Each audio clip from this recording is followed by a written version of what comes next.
Buonasera a tutti, benvenuti.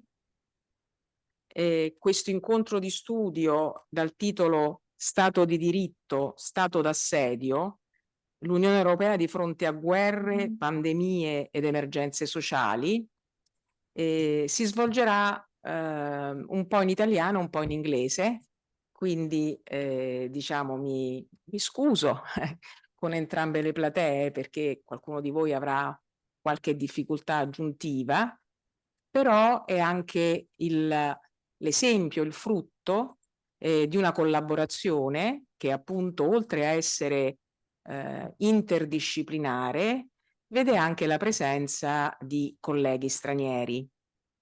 Io farò una brevissima presentazione e poi darò la parola per un tempo relativamente limitato ai nostri interlocutori. Dunque io mi presento perché voi siete in gran parte studenti di alcuni dei nostri colleghi. Mi chiamo Paola Marsocci, sono una professoressa di questo dipartimento e sono una costituzionalista, quindi una delle prospettive, diciamo, di questo convegno da un punto di vista disciplinare è quella giuridica e in particolare abbiamo appunto la voce di chi studia il diritto internazionale, la voce di chi studia il diritto dell'Unione Europea, ma anche la voce di chi studia il costituzionalismo contemporaneo e ovviamente in particolare il riferimento al caso italiano. E quindi io volevo fare soltanto alcuni cenni su questa nozione che è quella che noi indaghiamo oggi, che è quella di Stato di diritto, perché come voi sapete l'assetto complessivo di uno Stato, e ancora oggi evidentemente abbiamo bisogno di questo assetto statuale, dipende da fattori molteplici, innanzitutto la forma politico-giuridica, ma anche, a seconda delle diverse epoche storiche, il contesto geopolitico, i caratteri che quella comunità si trova a dover affrontare rispetto all'economia, al dato culturale, al dato religioso. Quello che è importante ricordare è che la forma che noi chiamiamo e pratichiamo di Stato di diritto è quella che si fonda essenzialmente su due pilastri. Quello fondamentale per cui è nata questa forma di Stato è l'esistenza, la separazione dei poteri, ma soprattutto il concetto di limite al potere, all'autorità pubblica. Accanto a questo pilastro ce n'è un altro che è funzione di questo pilastro, che è quello dell'assistenza e della garanzia dei diritti di libertà. Quindi l'uno è funzione dell'altro. E questo significa che per far funzionare al meglio e per cercare di vivere in comunità statuali tendenzialmente, non dico pacificate, perché il conflitto, quando non è armato, è uno dei succhi della democrazia, però questo, lo Stato di diritto, funziona, lo pratichiamo proprio per tentare di vivere al meglio in società pacifiche, tendenzialmente coese, anche se non omogenee, non sicuramente anche plurali e pluraliste.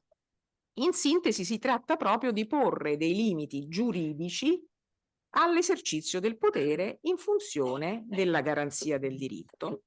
Questo principio, che è un principio molto risalente e poi va visto storicamente quando poi di fatto è stato implementato, è uno dei valori fondanti anche dell'Unione Europea, appunto perché è un principio costituzionale che ciascuno dei Paesi membri ha come cardine e per questo stesso motivo non può che essere la norma di struttura dell'intero processo di integrazione europea. Certo, l'integrazione europea, come voi sapete bene, è stata e è una storia originale, davvero, in senso vero, è originale, cioè è la prima volta nella storia che succedono cose che noi abbiamo visto succedere come la formazione dell'Unione Europea ed è altrettanto ovviamente delicata. Quindi la rule of law è un elemento essenziale di questo discorso costituzionale europeo. non solo da un punto di vista dei contenuti di valori e dei principi, ma proprio dell'affermazione stessa del costituzionalismo contemporaneo. Cioè è un dato storico-politico. Noi ci siamo organizzati allo stato attuale in questo modo. È una vicenda travagliata, non proprio tranquillissima, però ha portato dei frutti che per la prima volta sono stati evidenti nella storia. Che succede adesso, ma non solo negli ultimi mesi o negli ultimi anni? Se ne discute criticamente dell'affermazione di questa cioè Stato di diritto, ossia alcuni Stati nazionali dell'Unione Europea, diciamo,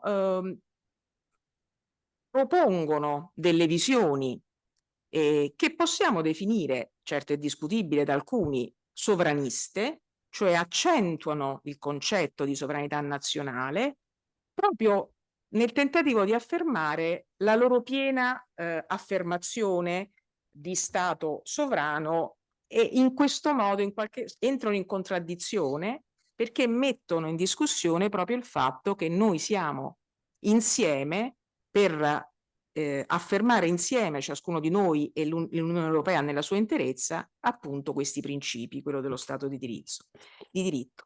Quindi queste posizioni si vanno accentuando, ovviamente il contesto geopolitico internazionale rende tutto molto molto più infuocato, però quello che bisogna sempre ricordare, avendo fatto questi brevissimi cenni, è che molto prima che l'articolo 2 del Trattato sull'Unione Europea fosse scritto e approvato, gli Stati avevano convenuto singolarmente che il loro futuro sarebbe stato caratterizzato dai principi della rule of law.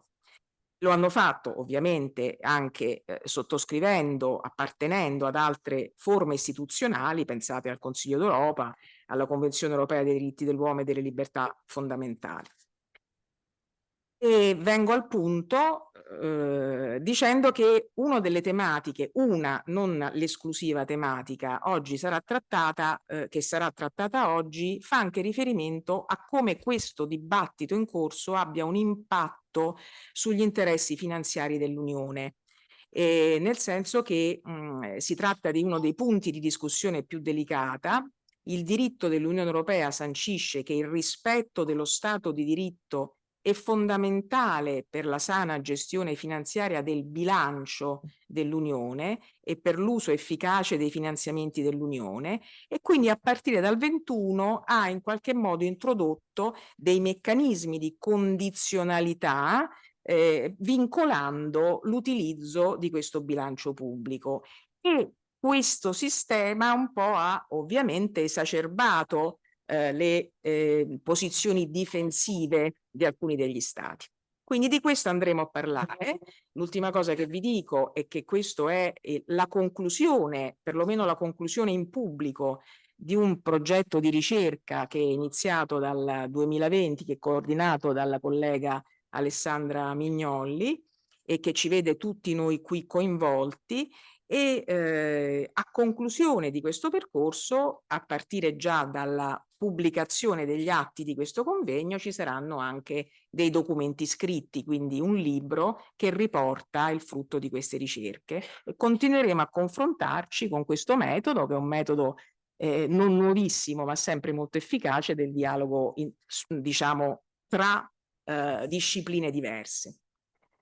Allora, io comincio e mi fa molto piacere dare la parola a Francesco De Facci, che accanto alla professoressa Fabbricotti insegna, insomma, si occupa dell'insegnamento di diritto internazionale e diritto dell'Unione Europea da noi alla Sapienza di Roma, e ha preparato un intervento dal titolo Sovranità statuale nell'emergenza globale, la prospettiva appunto del diritto internazionale, e gli do la parola.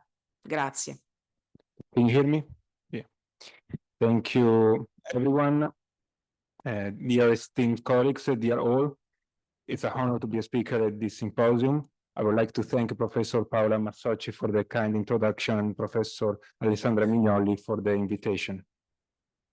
The first part of the chapter that will be published by me and Professor Fabricotti will be about the role of state sovereignty in terms of internal jurisdiction regarding health within the context of the COVID-19 pandemic and its implication for international law. The second part will analyze how the aggression of the Russian Federation on Ukraine has highlighted the real meaning of the term sovereignty in its external implication related to the challenges of defending territorial integrity. Regarding the first part of the publication presented by Professor Fabricotti in a previous symposium in 2021, if we investigated the huge bibliography regarding the COVID-19 pandemic and its impact on international law or the reverse relationship, that is how international law manages the COVID-19 pandemic, we will find no reference to the principle of state sovereignty whatsoever. How then should we interpret the silence of the international legal doctrine about the impact of the pandemic on the principle of state sovereignty? Should we conclude that the state sovereignty is dead, it is no longer a legal and political reality, or that the underlying concept is simply outdated? The answer is half affirmative.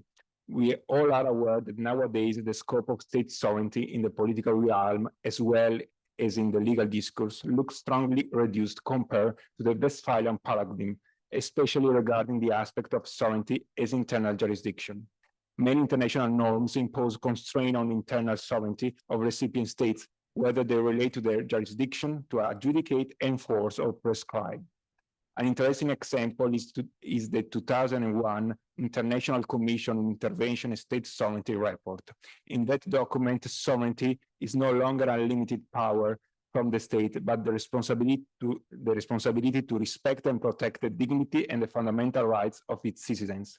The responsibility to protect is linked to a new concept of security, human security. In its broader sense, it includes, among several social and economic aspects of the well-being of a person, also the health protection.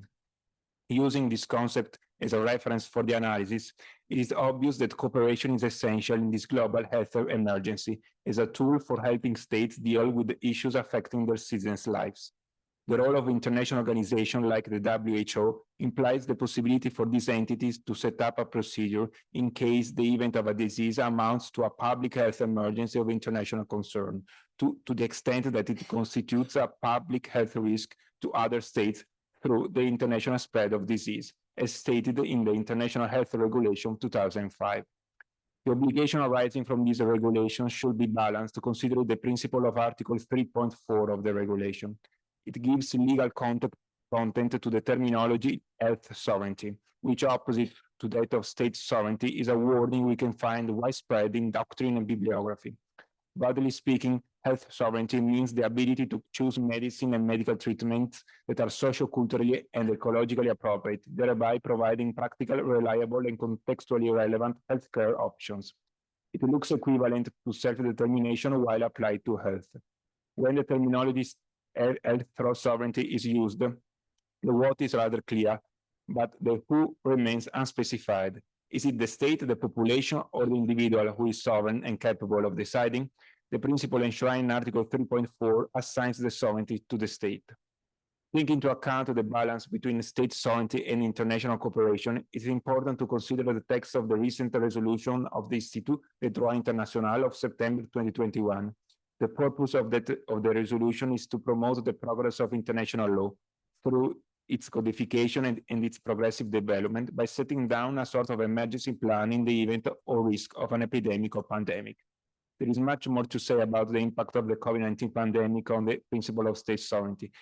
It has not even mentioned what perhaps is the most controversial question, whether international law affects the policies of state regarding antivirus vaccination.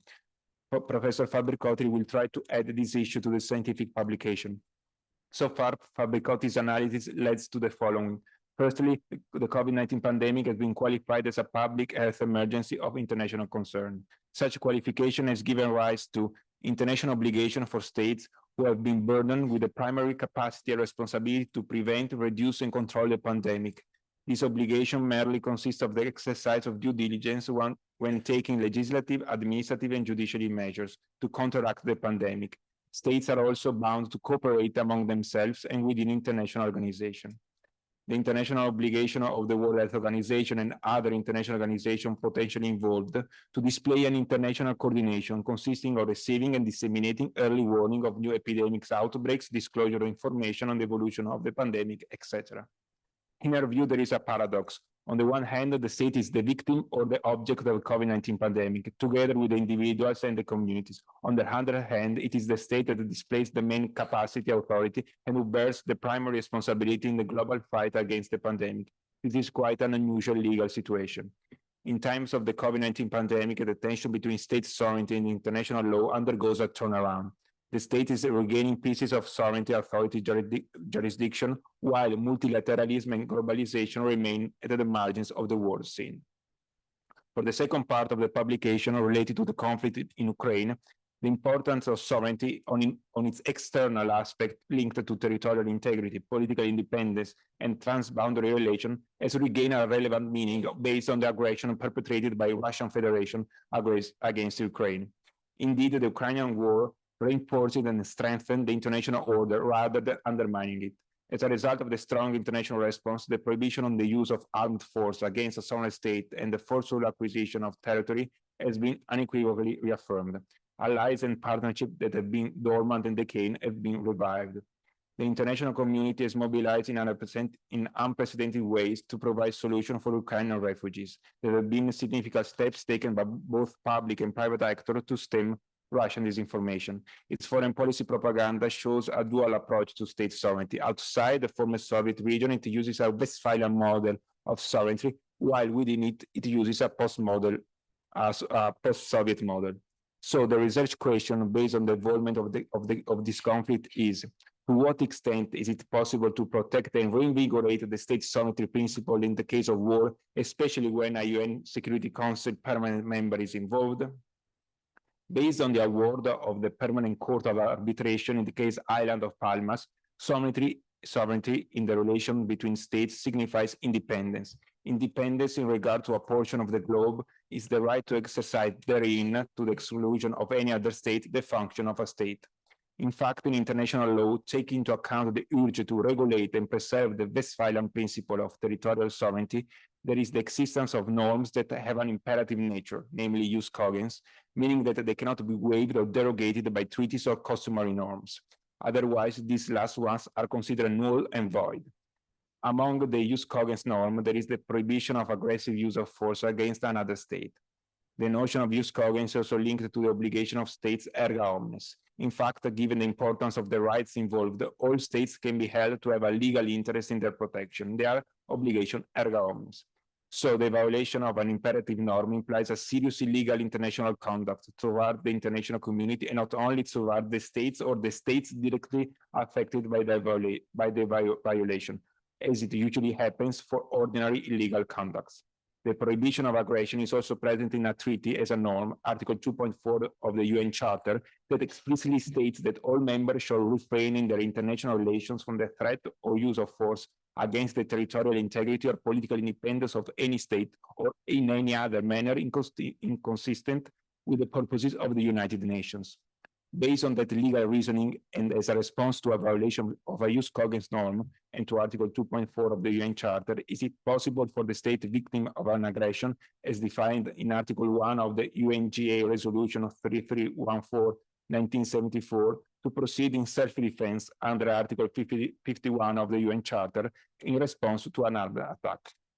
The self-defense must be necessary. The use of force must be the only option to defend the state, balanced for the effects, ways, and scope based on the attack, and strictly functional at stopping it.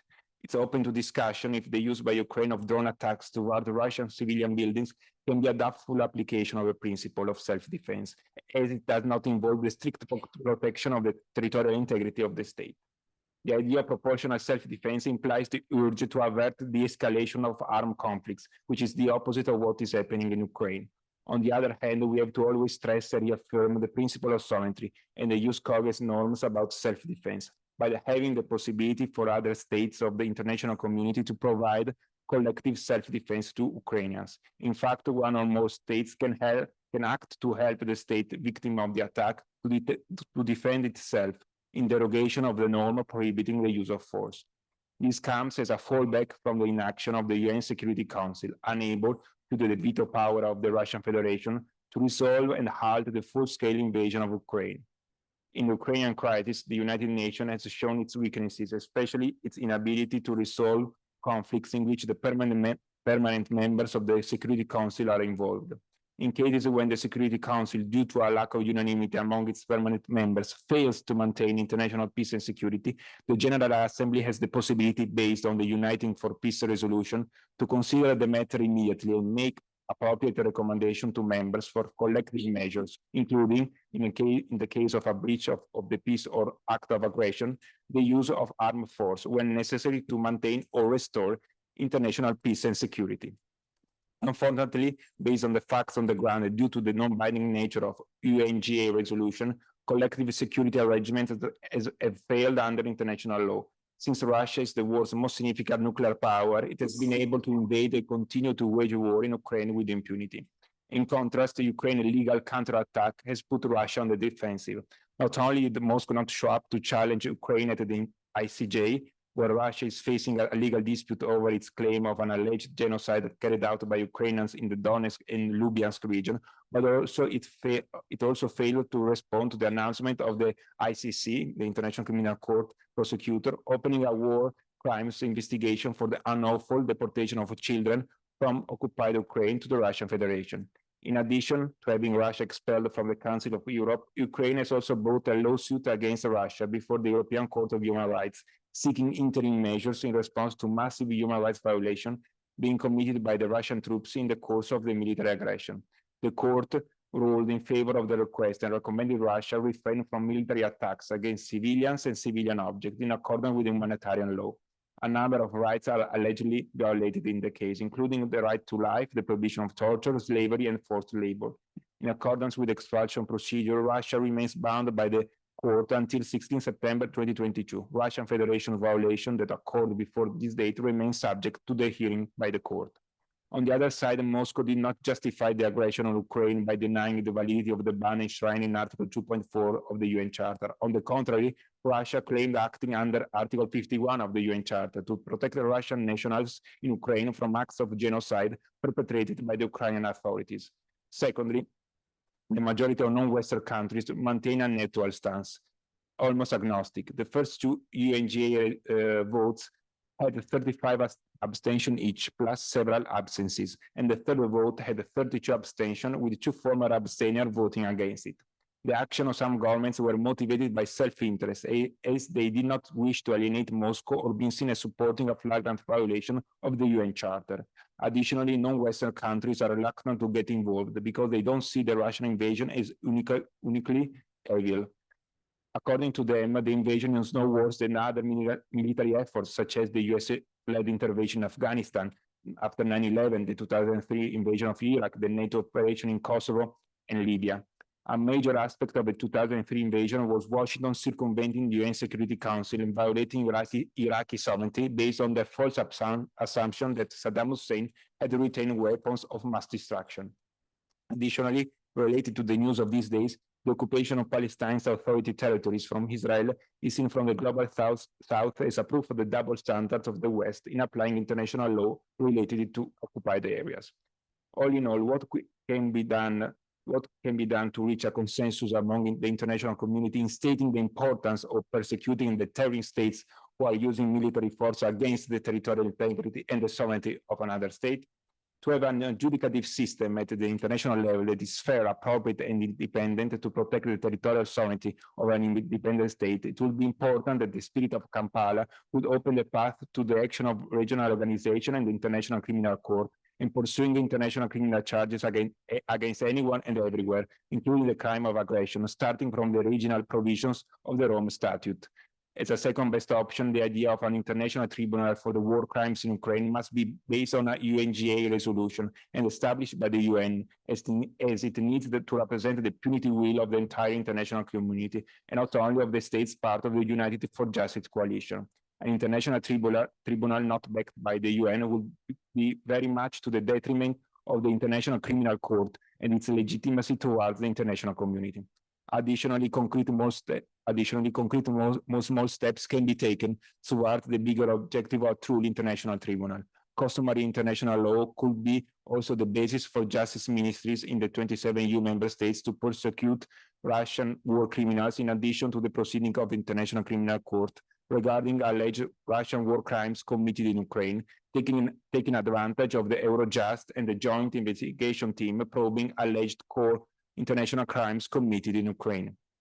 As a fallback solution, it's important to bear in mind that based on Article 41 of the 2001 draft articles on responsibility of state for international wrongful acts, no state shall recognize as lawful a situation created by a serious breach within the meaning of Article 40, which refers to use cognate norms, nor render aid or assistance in maintaining that situation. Territorial conquest by the use of force cannot be recognized. In the end, the goal of this research is to point out the importance of preserving during global emergency the fundamental concept of state sovereignty, both in its internal and external meaning, and make the international community more responsive in taking care of this existential issue for a more peaceful and just world order.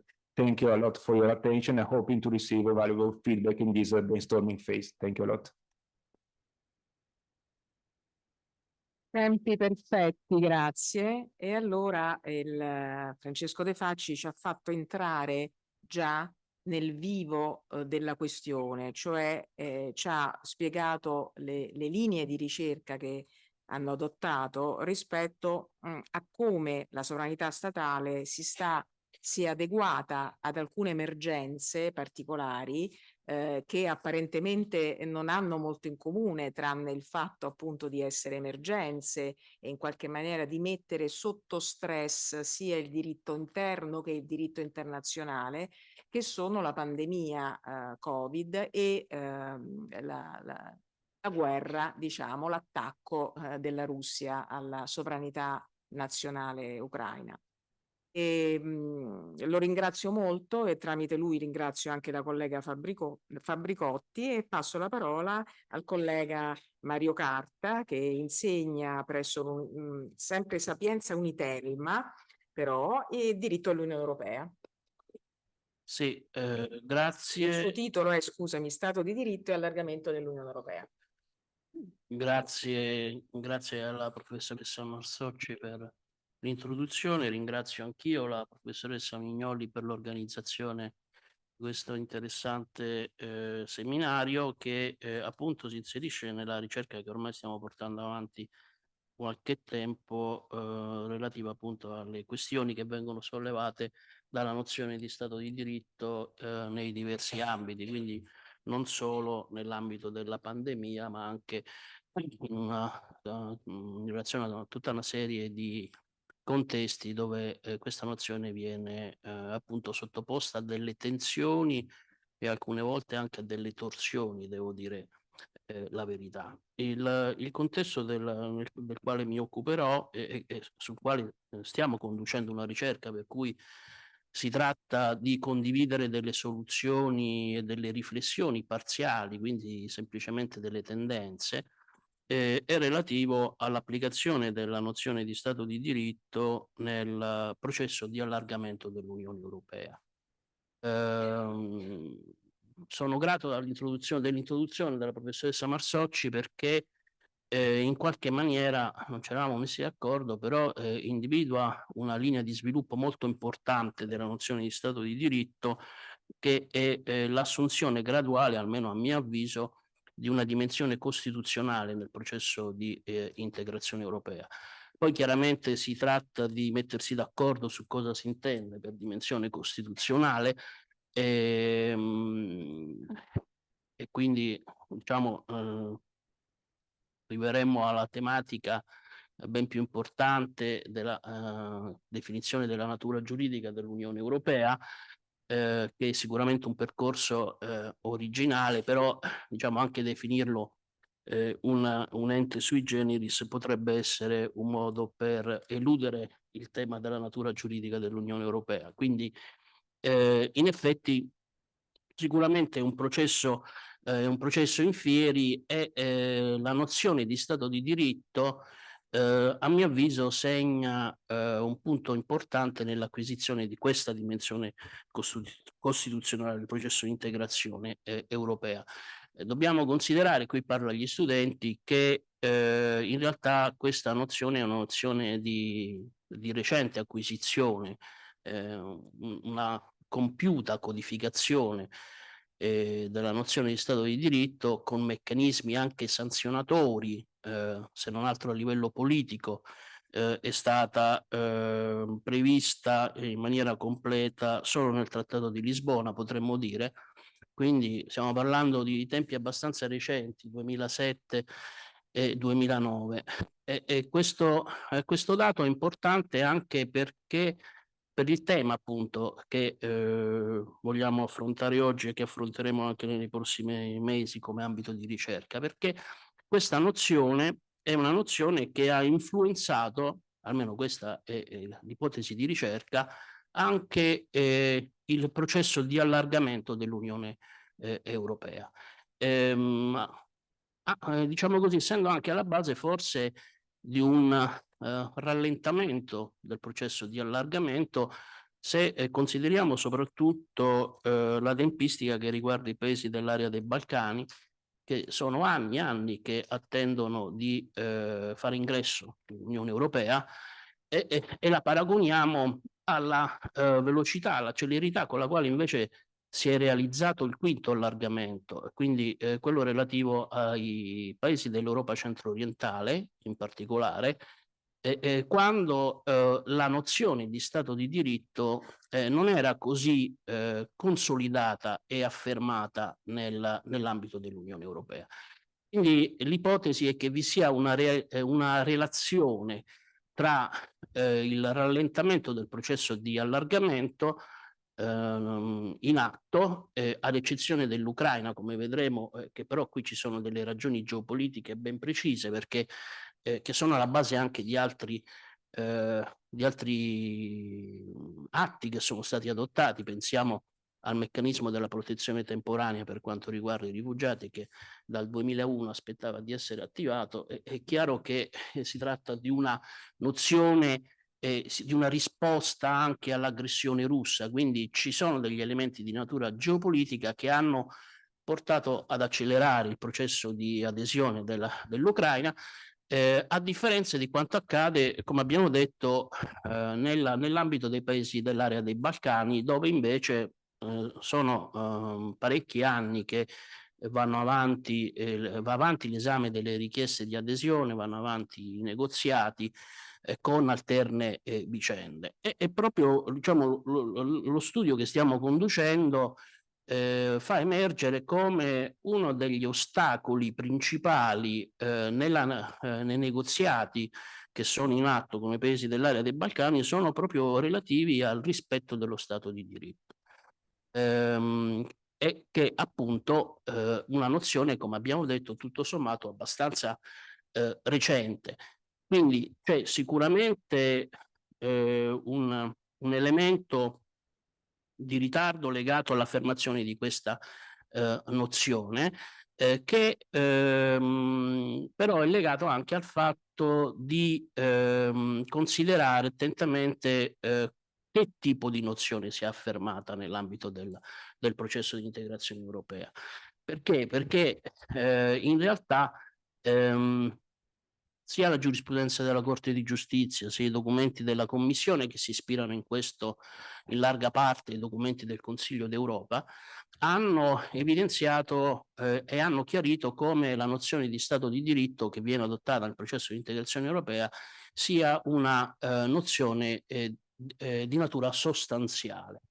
In buona sostanza la nozione di Stato di diritto non si limita ad una concezione procedurale dello stesso, quindi intesa come rispetto del principio di legalità, che era l'interpretazione avvalorata ad esempio nella famosa sentenza Lever, quindi come l'esigenza che anche i poteri pubblici rispettino appunto le leggi, semplificando, ma è una nozione di natura sostanziale, dove lo Stato di diritto ricomprende anche la tutela dei diritti fondamentali.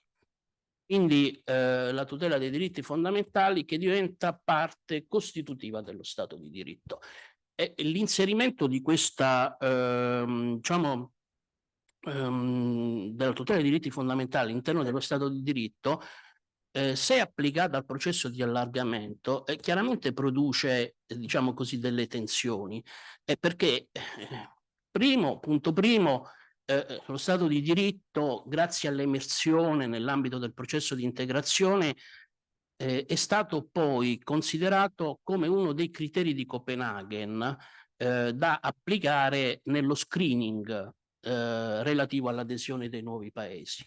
Quindi sono stati introdotti nuovi capitoli che si chiamano fundamentals, che sono relativi proprio al rispetto dello Stato di diritto nei paesi che diciamo desiderano entrare nell'Unione Europea.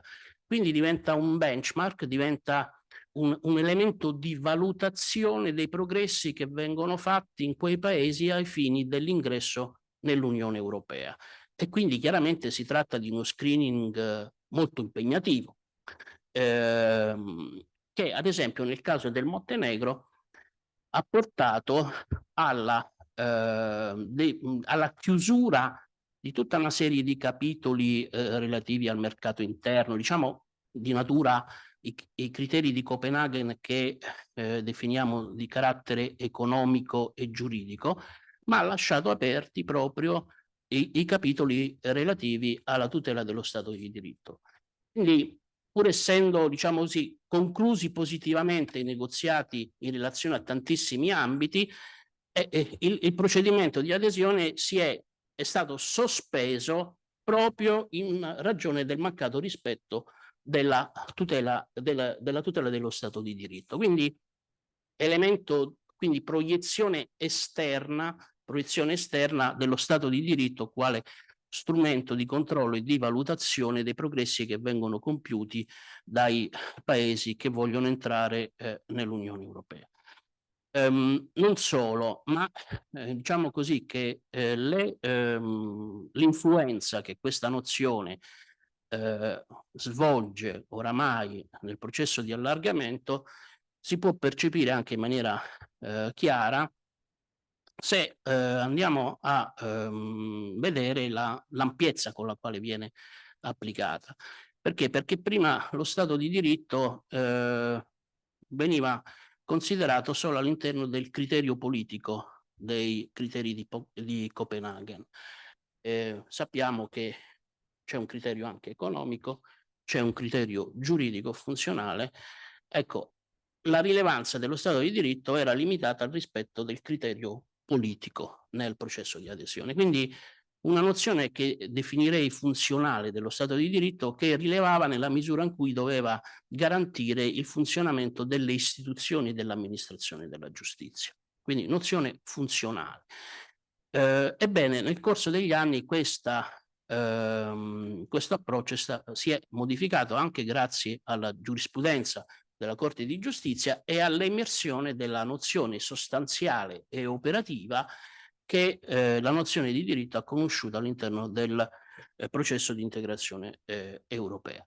Quindi di fatto oggi possiamo dire che, che il rispetto del principio dello Stato di diritto è un dato che interessa in maniera trasversale tutti i criteri di Copenaghen. Quindi interessa appunto il criterio giuridico, interessa il criterio economico e interessa il criterio anche politico. Quindi questo dato è abbastanza evidente, ne parlerà immagino la professoressa Mignolli, in relazione a quella giurisprudenza che si è pronunciata ad esempio sul regolamento cosiddetto sulla condizionalità, dove lo Stato di diritto viene, diciamo, evocato proprio in relazione alla protezione del bilancio, quindi materie di natura prevalentemente economica. Ora, in realtà c'è un altro criterio che viene poco considerato quando si parla dei criteri di Copenaghen, e qui vorrei solo fare una breve parentesi perché forse è una definizione impropria parlare di criteri di Copenaghen, perché in realtà l'articolo 49 parla di criteri di ammissibilità che sono decisi dal Consiglio europeo, quindi è una nozione in evoluzione, la nozione di Stato di diritto non può essere quella decisa nel 93 a Copenaghen, è una nozione che invece, come dice l'articolo 49, deve essere in linea con i criteri di ammissibilità che sono definiti dal Consiglio europeo e quindi da qualsiasi Consiglio europeo, anche quelli che si sono, diciamo, tenuti successivamente. Quindi una nozione, diciamo, in evoluzione che non può essere cristallizzata al 93 quando appunto nel diritto dell'Unione coincideva con una nozione formale o procedurale di Stato di diritto. Quindi questo per dire cosa? Per dire che questa nozione ormai riguarda anche un quarto criterio che viene spesso ignorato, che invece ha giocato un ruolo nel processo di integrazione, che è il criterio, è il cosiddetto principio di assorbimento. Cioè in buona sostanza si tratta di valutare qual è l'impatto dell'ingresso di un nuovo Stato membro sul funzionamento dell'Unione Europea.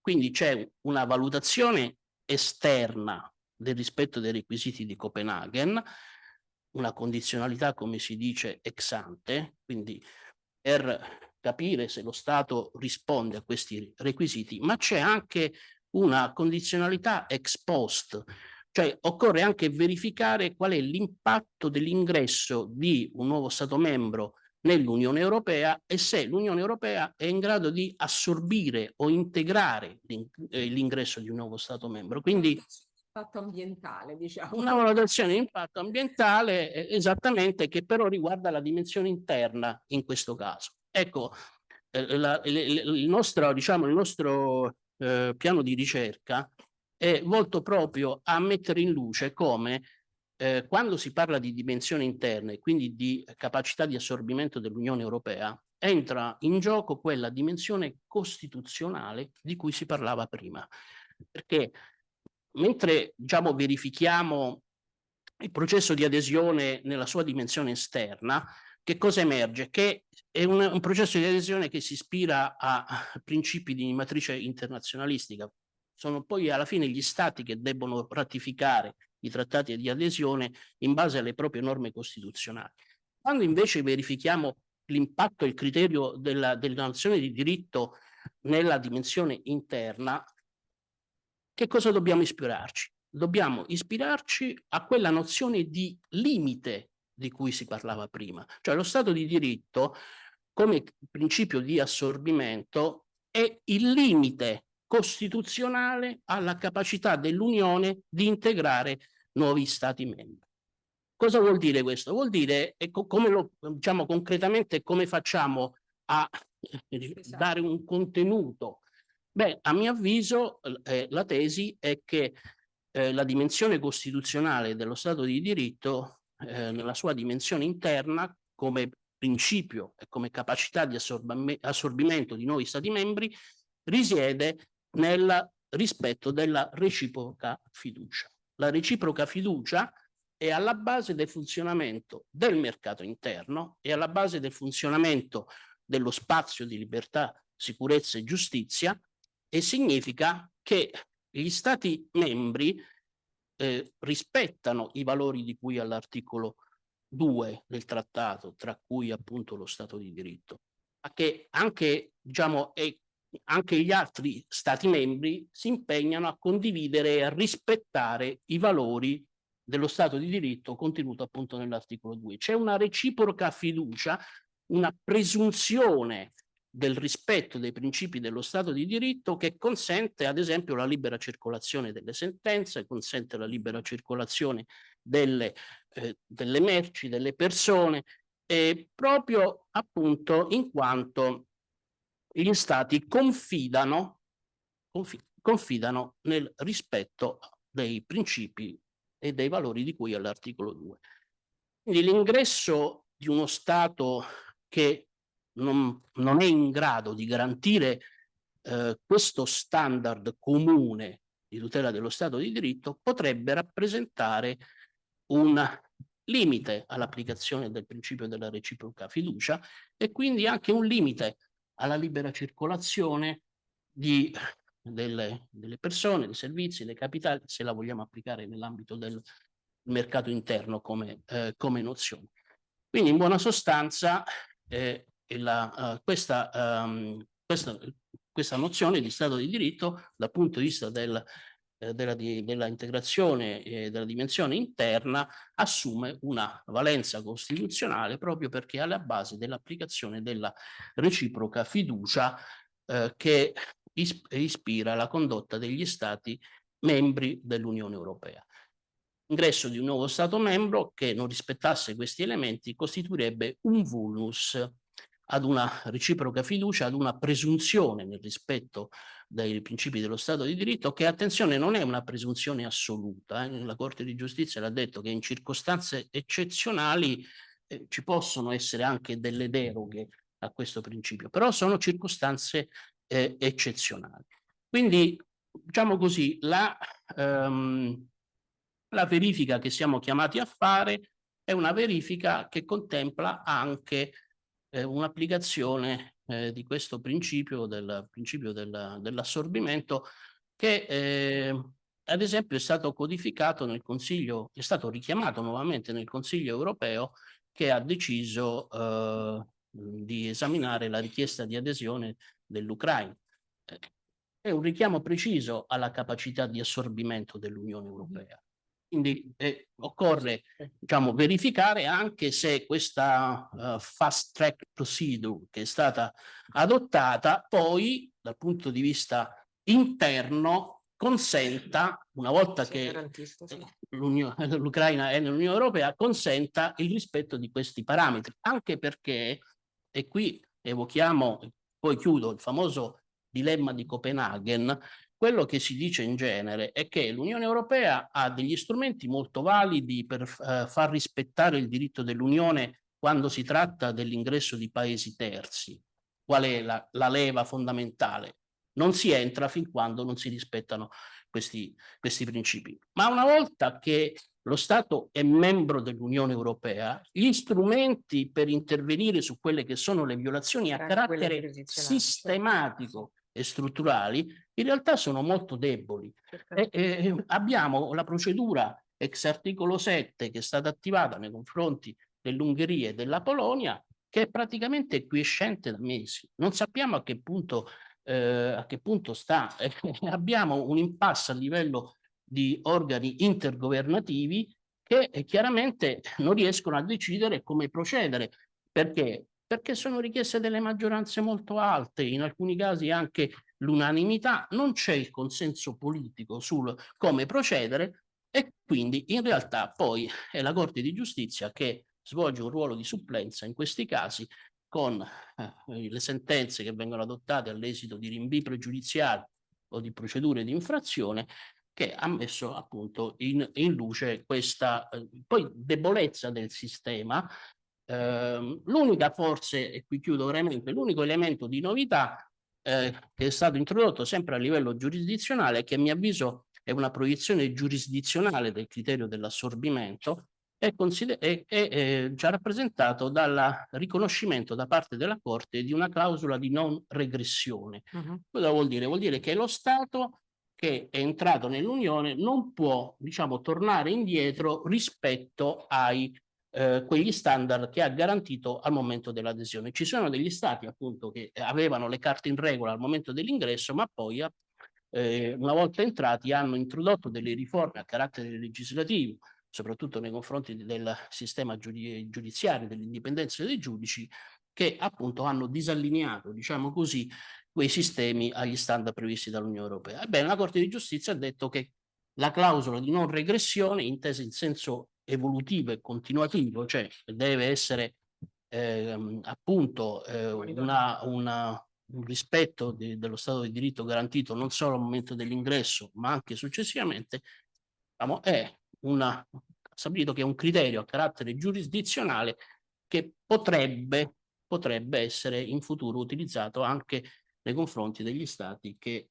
oggi non sono in linea con gli standard previsti dall'Unione Europea, considerato anche che questo principio oramai è vincolante, è un obbligo di risultato e quindi può portare i giudici nazionali a disapplicare le norme sull'indipendenza dei giudici quando in contratto con la nozione di Stato di diritto così come maturata nell'ambito dell'Unione Europea. Io vi ringrazio per l'attenzione. Grazie al professor Carta, mi verrebbe da, diciamo, da interloquire moltissimo con le affermazioni, con quanto è stato detto fino adesso. Dico solo questo, che in realtà sei tornato all'inizio del tuo ragionamento quando hai detto il tema continua a essere la natura giuridica dell'Unione Europea, che continuiamo a essere un'unione di stati sovrani e quindi una cosa è, come è stato fatto, regolamentare l'accesso all'Unione, una cosa è il potere di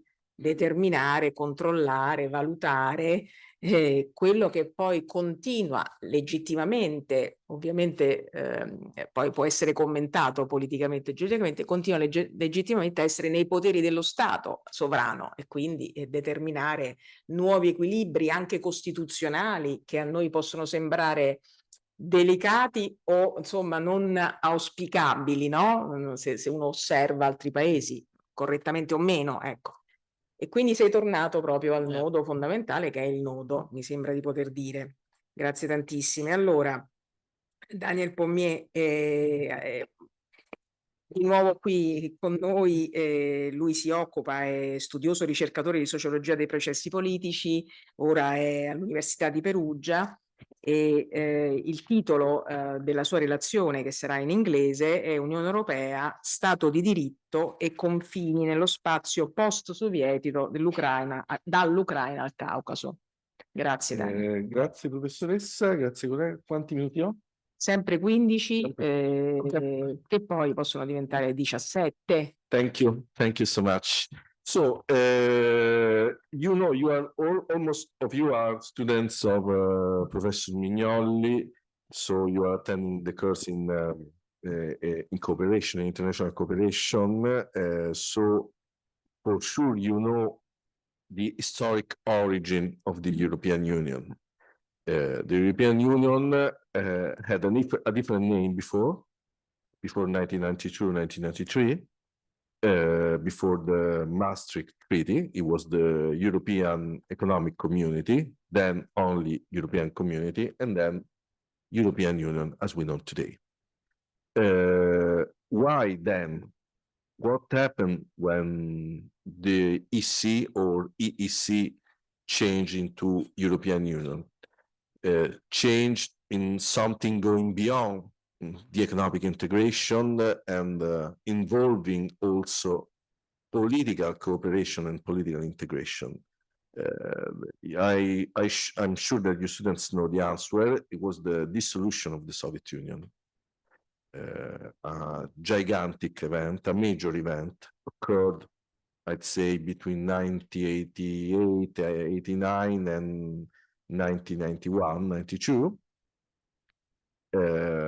in which not only the Eastern European countries, which are part of the European Union now, I'm talking about Hungary, Poland, Czech Republic, Romania, Bulgaria, etc., not only those countries liberated from the Soviet influence, they were part of the Soviet sphere, they adopted the same Soviet system, single party system, no rule of law. It was called, the rule of law in the Soviet system was called socialist legal system, And so fundamentally dictatorships, single party rule, censors, secret police, etc., etc.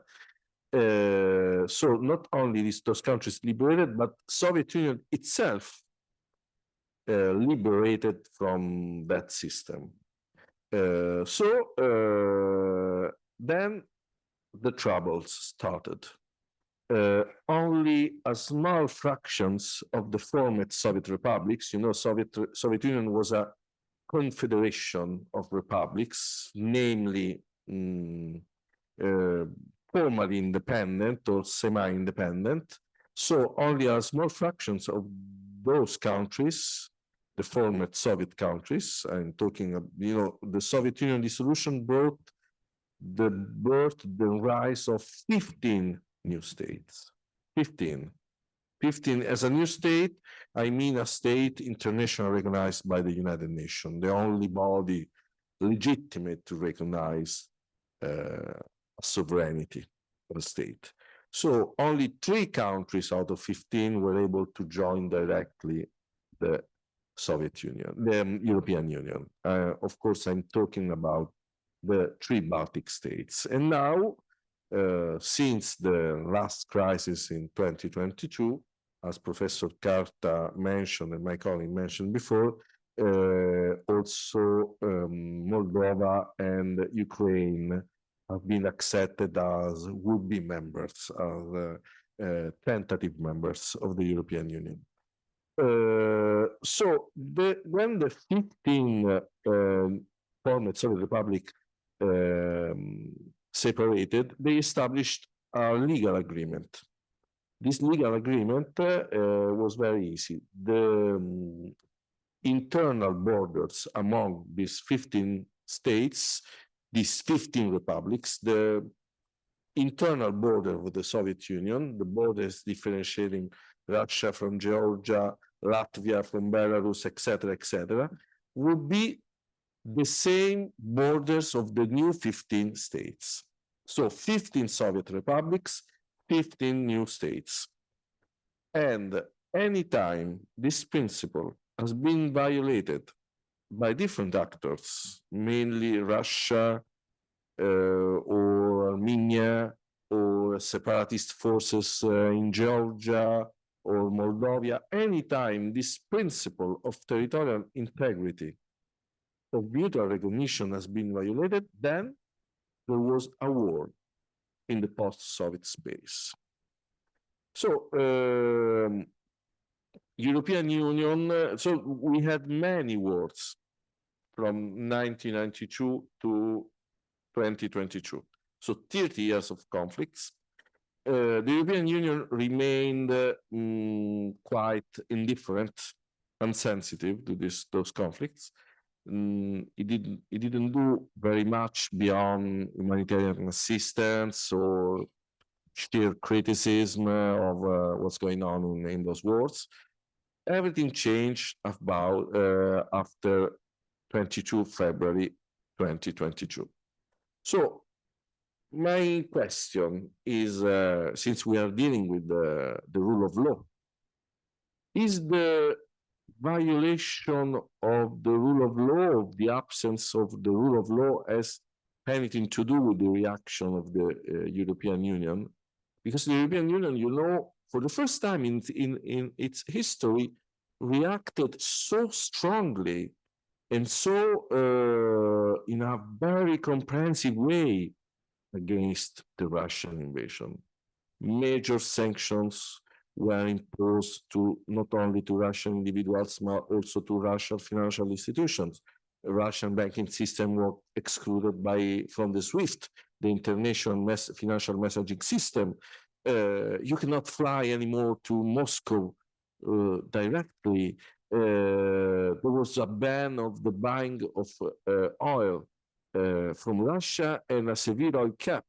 The only thing we are still buying is gas, and is the main source of financing of the Russian war. So paradoxically, we fight the Russians and we finance the Russians in their war, but it's provisional because we are turning to other sellers. I think that there is another war ongoing in Southern Caucasus. Southern Caucasus is a small region between Asia and Europe. There is a separatist issue between Armenia and Azerbaijan, which are 2 former republics of the USSR, and now, since 1992, are 2 internationally recognized states. There is a breakaway region inhabited by an ethnic group belonging to the other republics. In an internal region. It's a very complicated issue. Now, in 2020, there was a war, and in 19 September 2023, so like a month ago, 40 days ago, this war ended when the forces of Azerbaijan attacked the separatist forces and occupied the whole region. Many concerns were raised in the European Union about this military move. Violation of human rights, persecution of a minority, forced displacement. The European Parliament voted a resolution against this military intervention because this military intervention broke the ceasefire stipulated 3 years ago.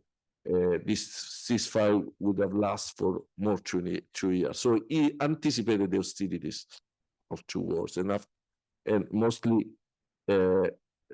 escalated into armed hostility. So we have here 2 states, Russia and Azerbaijan, who clearly don't fit into the rules of the rule of law as illustrated by my colleague Mario Carta. So balance between power balance between legislative, judiciary, and executive powers, the functioning of justice system, the economic freedoms, etc., the rule of law in economic matters. So, but the reaction was very different.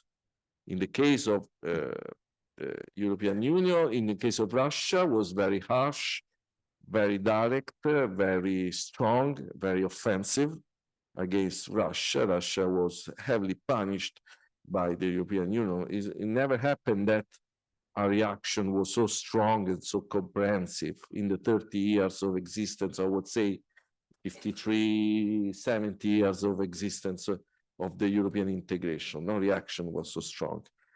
Basically, nothing happened with Azerbaijan. What is the main difference? And I want to share with you guys, is the concept of, as my colleague outlined, concept of national sovereignty and national integrity.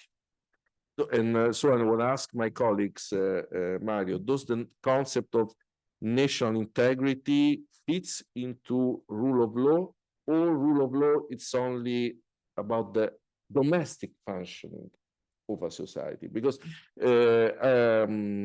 was, as Paola told you, I was teaching political sociology. So the founding father of this discipline is Max Weber. Max Weber theorized that any political power derives from territorial integrity. The political power is the monopoly of the exercise of violence by a power holder, aka the state, and this power holder can function only in a recognized territorial unity.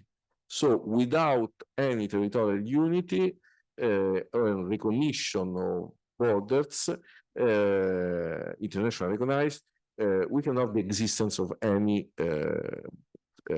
political power.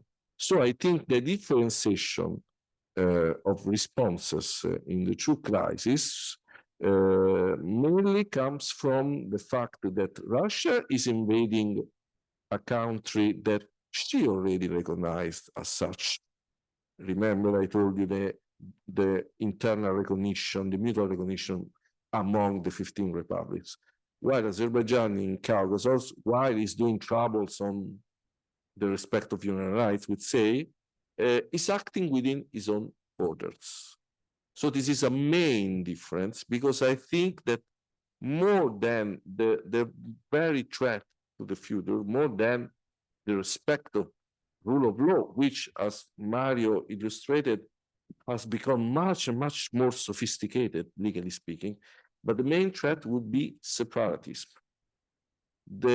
Again, the dissolution of the state against the integrity of the state.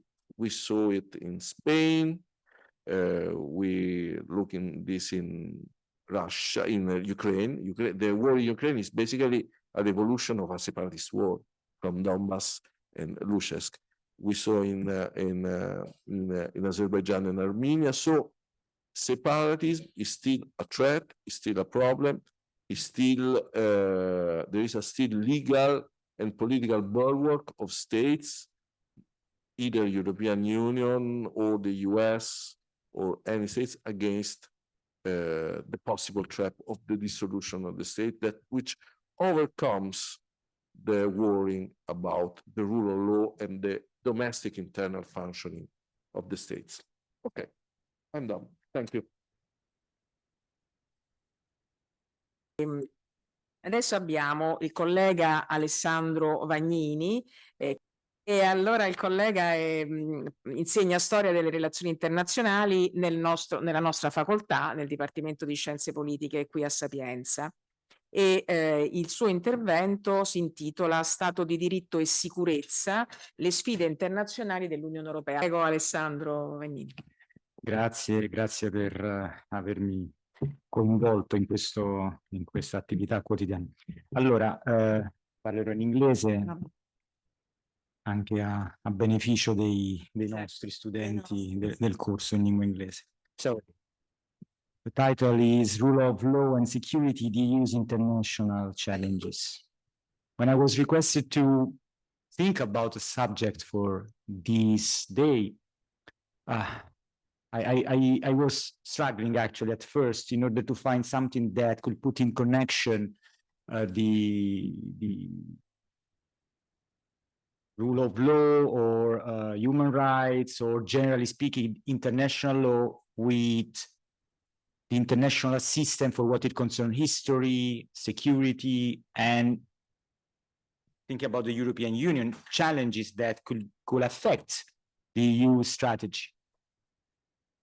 So in trying to connect history, international relations, and the impact on EU's approach to international challenges, and also thinking about the human rights dimension, I was looking for questions, because I thought that the best solution would be starting from questions, and then from those questions, maybe some few comments that could help us to understand which could be the challenges for the future. I mean, before me, others here told us something very clearly, actually, in details about the legal dimension of this aspect. But if we think about the European Union as a member of the international system, as an important member, an actor that has some extremely important qualities to be a full member, a full actor in this system, it also is lacking some important aspects. The obvious example is the lack of hard power compared to the excess of soft power, very soft, actually. So I was thinking about the possibility that at that time, the current crisis, now we have another crisis with that involves an armed conflict. But at that time, when we discussed about the titles, there was only the war in Ukraine. So I thought, can the war in Ukraine affect, I'm not saying changing, but affect somehow the European Union's approach to other issues that, now I will be a little bit extreme, other issues, other crises that can be considered as minor or peripheral crises. So is the rule of law extremely important for what it concerns the war in Ukraine? Yes, of course. It is for the international system, and it is for the European Union as well. Also because Ukraine is in Europe, right? Geographically speaking. But when all our intellectual resources are focusing on such a huge issue, the war at the border of the European Union involving Russia, that is not exactly the last of the countries on this planet, Ukraine, a country that is geographically the largest country in Europe, it depends about demographically, there are different data, but anyway, let's say that there's something like a little bit more than 40 million inhabitants for sure. Then there are different data corresponding to different analysis. So an important country, the second, or for some, in some sectors, the first global producer of very important strategic goods, food, basically. So is this so important, so fundamental for the security of Europe that somehow it will change the capability of the European Union to focus on other crises. And now we have also the war in the Middle East, where maybe to say a war in the Middle East is too much. We have a military conflict ongoing in Palestine. If it will be a war, it's something that we have to see. It is a war for what it concerns the Israelis. It is a war for what it concerns people living in Gaza. But to say that it is a war in the Middle East for now, luckily, is too much. But it is a very important issue that is attracting public opinion. Now, if you search on the news, newspapers, TV, informations about the war in Ukraine, maybe you find a couple of minutes on TV, a small article saying that there was a bombing somewhere, no more than that. Because all major articles are focusing on what is going on there. But the point is, there are several aspects. Now I'm trying to reconnect with the rule of law. There are several aspects in these two conflicts, before I quote some other minor examples, that are affecting the rule of law. Pommier, before me, quoted the example of the Southern Caucasus, and he quoted the fact that in the international system, for what it is, the rule of law, the territories that Azerbaijan reoccupied or freed a few weeks ago were Azerbaijani. And it is exactly true. The territories that Russia is occupying now are not Russians, they are Ukrainians. So the international system, the United Nations, the entire system that has been created, not with the United Nations. I remind you that the Ukraine is a founding member of the United Nations because Stalin wanted so. So it is not only Khrushchev that decided to give Crimea to Ukraine, it's also Stalin that decided to have Ukraine as a founding member of the United Nations. And why? Because he wanted more votes for the communist bloc. So not because it was nice. To balance the majority that was clearly on the capitalist side. Yes, together with Belarus. The issue with Israel and Palestine, it involves the United Nations, a long list of resolutions. It's a regional problem, and so on. So the rule of law is fundamental in order to understand these issues. I mean, in order to understand the position that the European countries and, generally speaking, the European Union, since at least after 2008, the European Union has someone and something representing the common foreign and security policy. But these two crises are too big. So what is going to happen when the European Union should deal with other crises, minor crises? Which is the position of the European Union on Niger, on Sudan? Do you know, are still fighting in Sudan or not? Because I don't remember, because it is months that we have no news on our newspapers about the fightings ongoing on Sudan, which will be the future of the sub-Saharan countries in the Sahel region, where until a few months ago, the European Union, through France and some other countries that France invited to help her, were trying to assist the local governments against the jihadist groups. We don't know. Which is the position of the European Union, if there is a position of the European Union on the last final step of the Nagorno-Karabakh crisis? We don't know, because the rule of law says that Azerbaijan was completely right in taking back its territory. But if you look at the declaration of many, especially in France, influential people, including the presidency of the Republic, they are, generally speaking, pro-Armenian. This has to do with the Armenian lobby in France, with the internal balance of power among political groups. Doesn't matter. It is not which should be the official position of a European country that is a member of the Security Council, that is a member of the European Union. So is the rule of law different or not? And what about Kosovo? We had examples before about these cases. And Kosovo,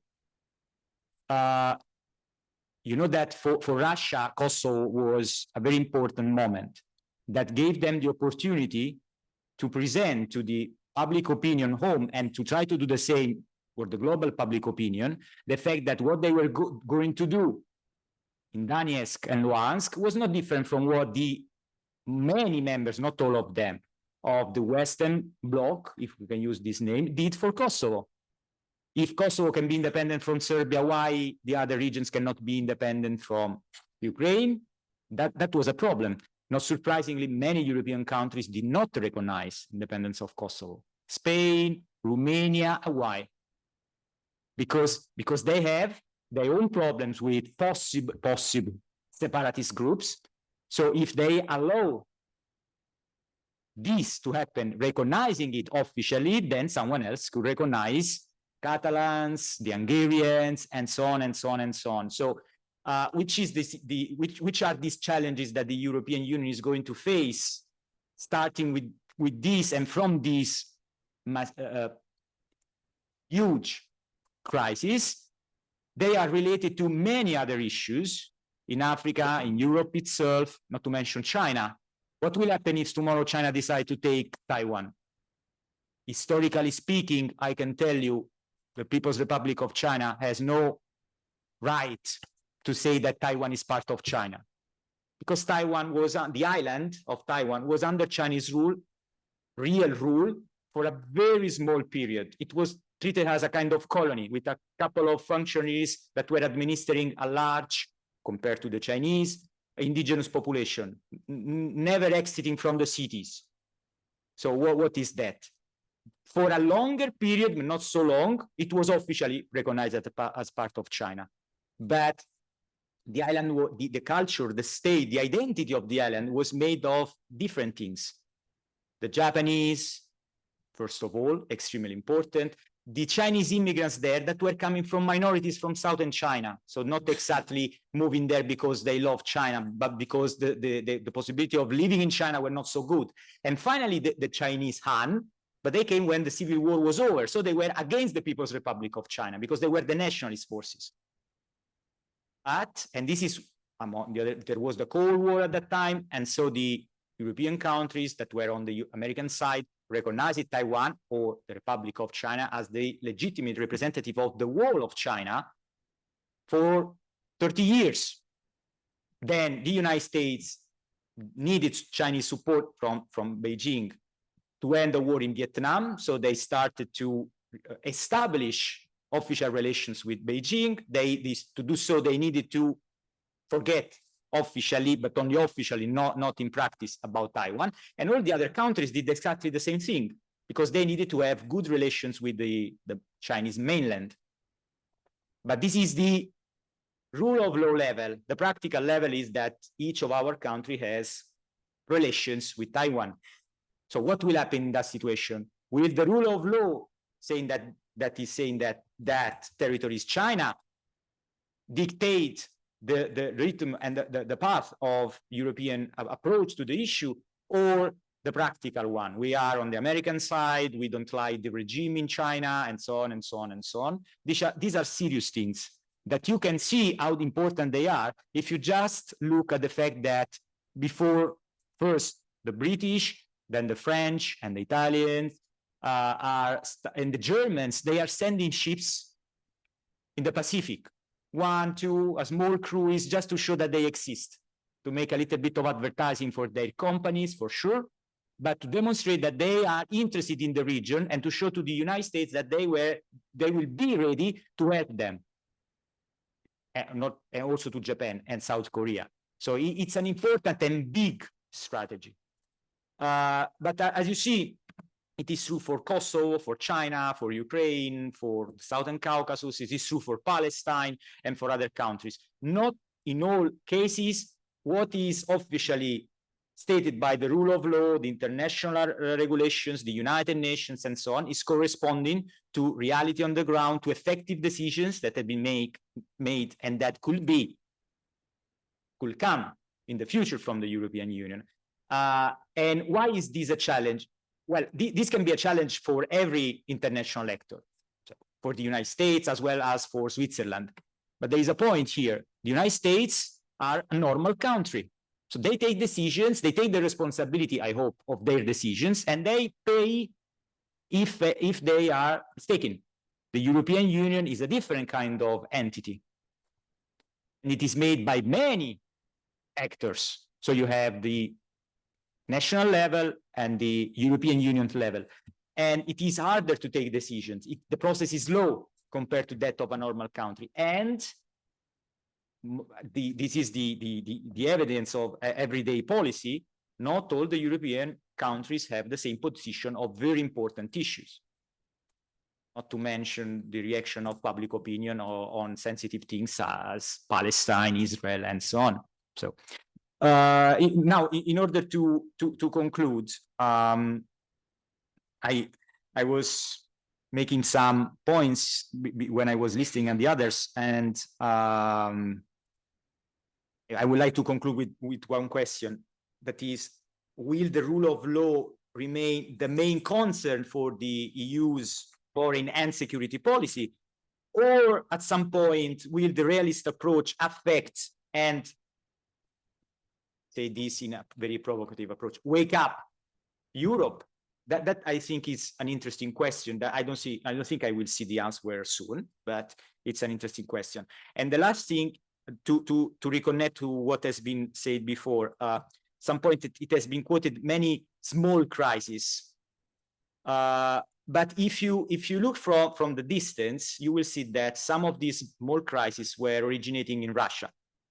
The minorities in the different regions and so on. This has to do also with the reaction of many former Soviet or countries from the former Soviet sphere of interest had to in security, becoming members of NATO or European Union and so on. But many of these things, I was thinking about the fact that we said that many thought the kind of war in the future will be different with different strategies, maybe not fought in a classical way on the battlefield and so on. But many of these things are all episodes of a larger strategy. I don't say that it is a planned strategy, but they are the examples of what can be done in order to achieve a goal. And it is like guerrilla. Small actions in different points that by themselves alone cannot provoke a massive reaction, but all together can bring to something. And this is a strategy of what is today the globalized world. That is a very important aspect. And those that saw the future as a globalized world when there will be no traditional conflict and so on, were those that basically were looking at the globalizing process as an economic process. But the globalization is not an economic process. It's a human process. It also has the economic dimension as it has the others. And for the others that are human, culture, nations, and other things, religions, and so on, war is still a practical thing. We forgot about war because we were enough lucky to stay in Western Europe. But the rest of the world is not Western Europe. The rest of the world is a normal place where people are also using force if they want, if they can try to do so in order to achieve something that they cannot have with other means. That is basically the reason why we have wars, unfortunately. Mm-hmm. Allora, il professor Vagnini con questa, diciamo, carrellata, con questi numerosissimi esempi che ci ha fatto, in qualche modo ha sottolineato la fallacia del diritto, cioè la fragilità del diritto di fronte alla potenza del fatto, delle trasformazioni, delle relazioni internazionali. E anche da ultimo sottolineava non solo le trasformazioni delle relazioni internazionali, ma la trasformazione che va monitorata attentamente delle strategie politico-economico-militari che sono alla base di queste trasformazioni. Quindi la prospettiva di una diversa diciamo visione disciplinare, vedete che è molto significativa, perché amplia diciamo le questioni e la durezza, la delicatezza delle questioni che stiamo trattando. Ringrazio e passo la parola alla nostra coordinatrice di progetto, che è la collega Alessandra Mignolli, collega di dipartimento, insegna come voi sapete perfettamente diritto dell'Unione Europea e affronterà, l'abbiamo citato prima, il tema della condizionalità dello Stato di diritto per la tutela del bilancio dell'Unione Europea, con quali sfide di attuazione.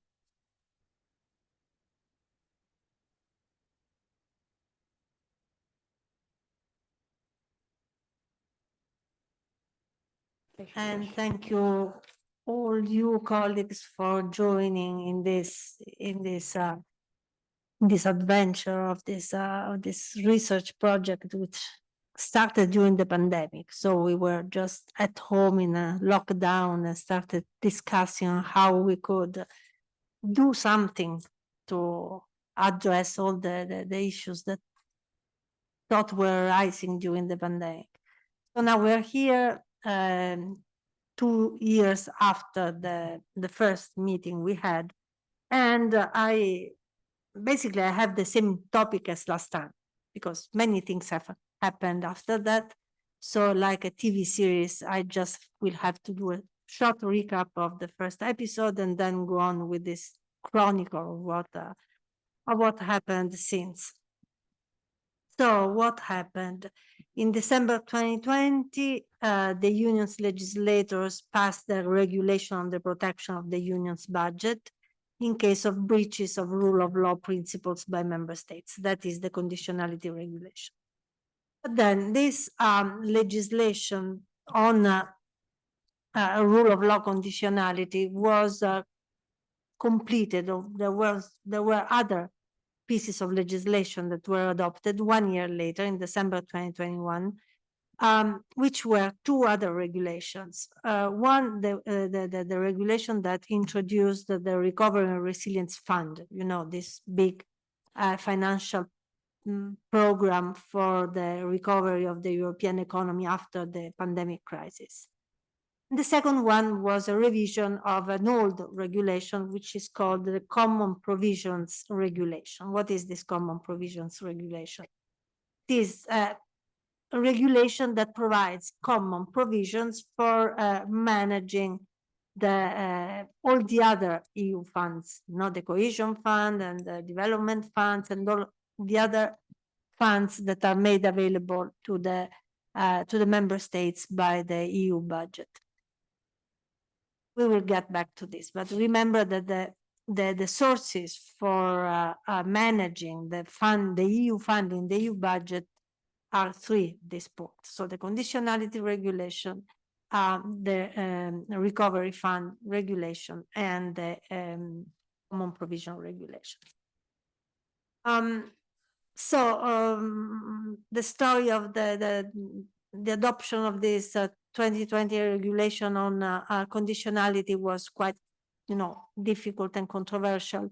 What I want to remind you here is that the European Council in December 2020, before basically deciding on the adoption of this, agreeing better on this regulation, created a sort of interinstitutional conflict, or better we can call it interinstitutional imbalance, because it basically requested the Commission to write some guidelines for the application of the conditionality regulation, and in addition to wait before applying it, before implementing it, wait for the Court of Justice to rule on the actions of annulment that were about to be brought by Poland and Hungary, which were critic of this regulation. So the first things that we are going to consider are briefly the judgments, the Court of Justice judgment, which are very important, very significant, but we do not have the time to go in depth on this. And then what happened after the judgments, which gave the green light to the implementation.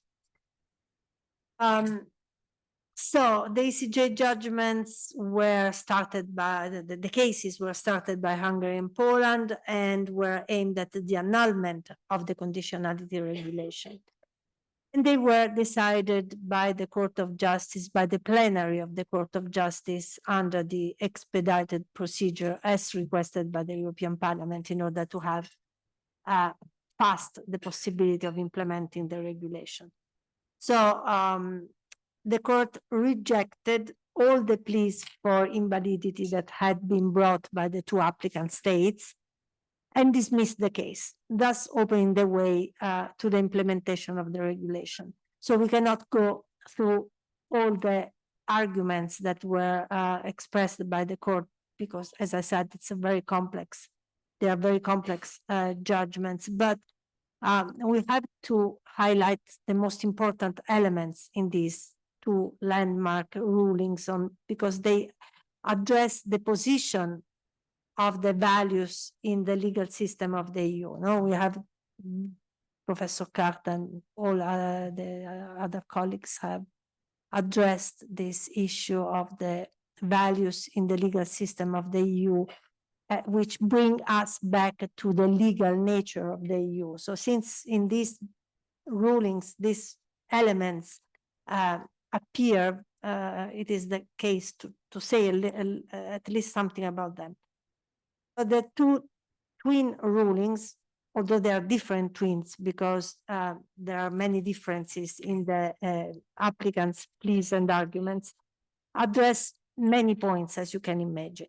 Analyze the contested regulation in all its aspects, substantial, procedural, on the legal basis, that is the competence, relation with other instruments for the protection of the values in the EU, especially Article 7 of the Treaty on the European Union, which also has been mentioned before. But the heart of the rulings is, on the one hand, on the position of the values as the foundation of European identity, as we will see in a moment. But on the other, the stress on the concept that the regulation is not aimed at protecting the rule of law through the budget, but at protecting the budget through the rule of law. So in a way to stress the importance, also this was mentioned before, the importance of the budget as the origin, the source of the reciprocal trust among the member states, because this is a common budget and all the member states must develop a trust that it will be managed in a sound, transparent, and efficient way. And so that all the member states have in place an effective, they have a climate of legal certainty, effective and efficient access to justice, a fight against fraud and corruption, and transparency in the allocation of funds, and so on and so forth. So to go to the central part of the ruling, that is the position of values in the legal system of the EU, there is the argument where the court addressed the role and the position of the union's values as described in Article 2. And the court on this point recalled its consolidated case law on the rule of law, compliance with which is a condition for accession to the EU, no? The criteria, the Copenhagen criteria, Article 49, and so on. And this is an obligation that is also an obligation that cannot be disregarded by the member states after their accession, since these values are part of the foundation of the EU as a legal system, and the sharing of those values by all the member states lays the foundation of their mutual trust. But from this premise, which is known because there is a previous case law that says this, the court went on with a new and significant statement, and I quote, "The values contained in Article 2 TEU have been identified and are shared by the member states. They define the very identity of the European Union as a common legal order. Thus, the European Union must be able to defend those values within the limits of its powers as laid down by the treaties." End of quote. But there is more. Reading further, one of the applicants' pleas was the claim that the regulation did not respect the national identity of the member states, as guaranteed by Article 4, paragraph 2 of the Treaty on the European Union. So you see, the European identity and then the protection of the national identity. How will the court solve this problem? You know, if there is a distinction, a discrepancy, a conflict between the European identity and the member states' identity. So the court concedes that the member states enjoy quote, a certain degree of discretion in implementing the principles of the rule of law, but not to the extent that the obligation as to the result to be achieved may vary from one member state to another, end of quote.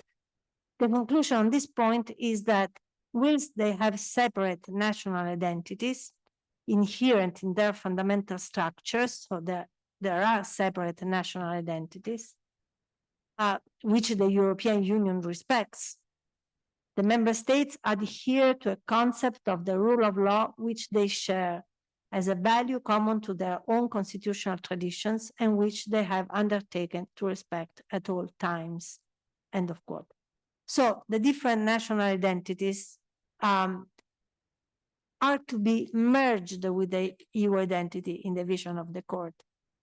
And what the European Union identity is based on the values of which the rule of law is a fundamental pillar, and all the member states share these values as a part of their constitutional traditions. So it's sort of limit, no? The concept of a limit to the flexibility, to the, how was the word here, degree of discretion, but discretion which is limited, no?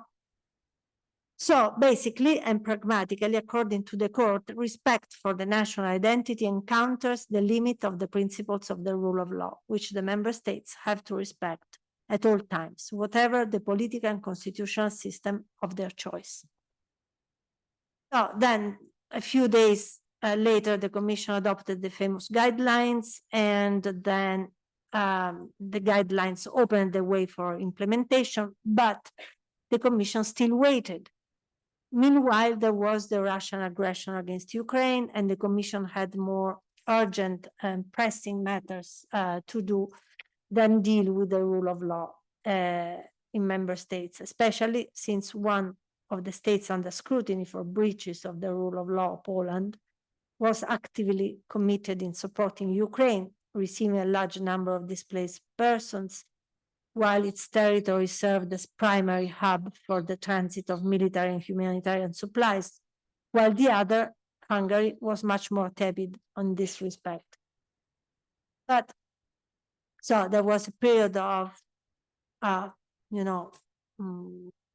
waiting by the Commission, but then at a certain point, since also the European Parliament was pressing the Commission on to take action against the breaches of the rule of law, especially in Poland and Hungary, but also Romania, where the situation improved thanks to progress made by the country on judicial reform and fight against corruption. In December 2022, a lot of things happened. The Council adopted the first implementing decision based on the conditionality regulation. And this decision was adopted conclusion of a procedure which started in April.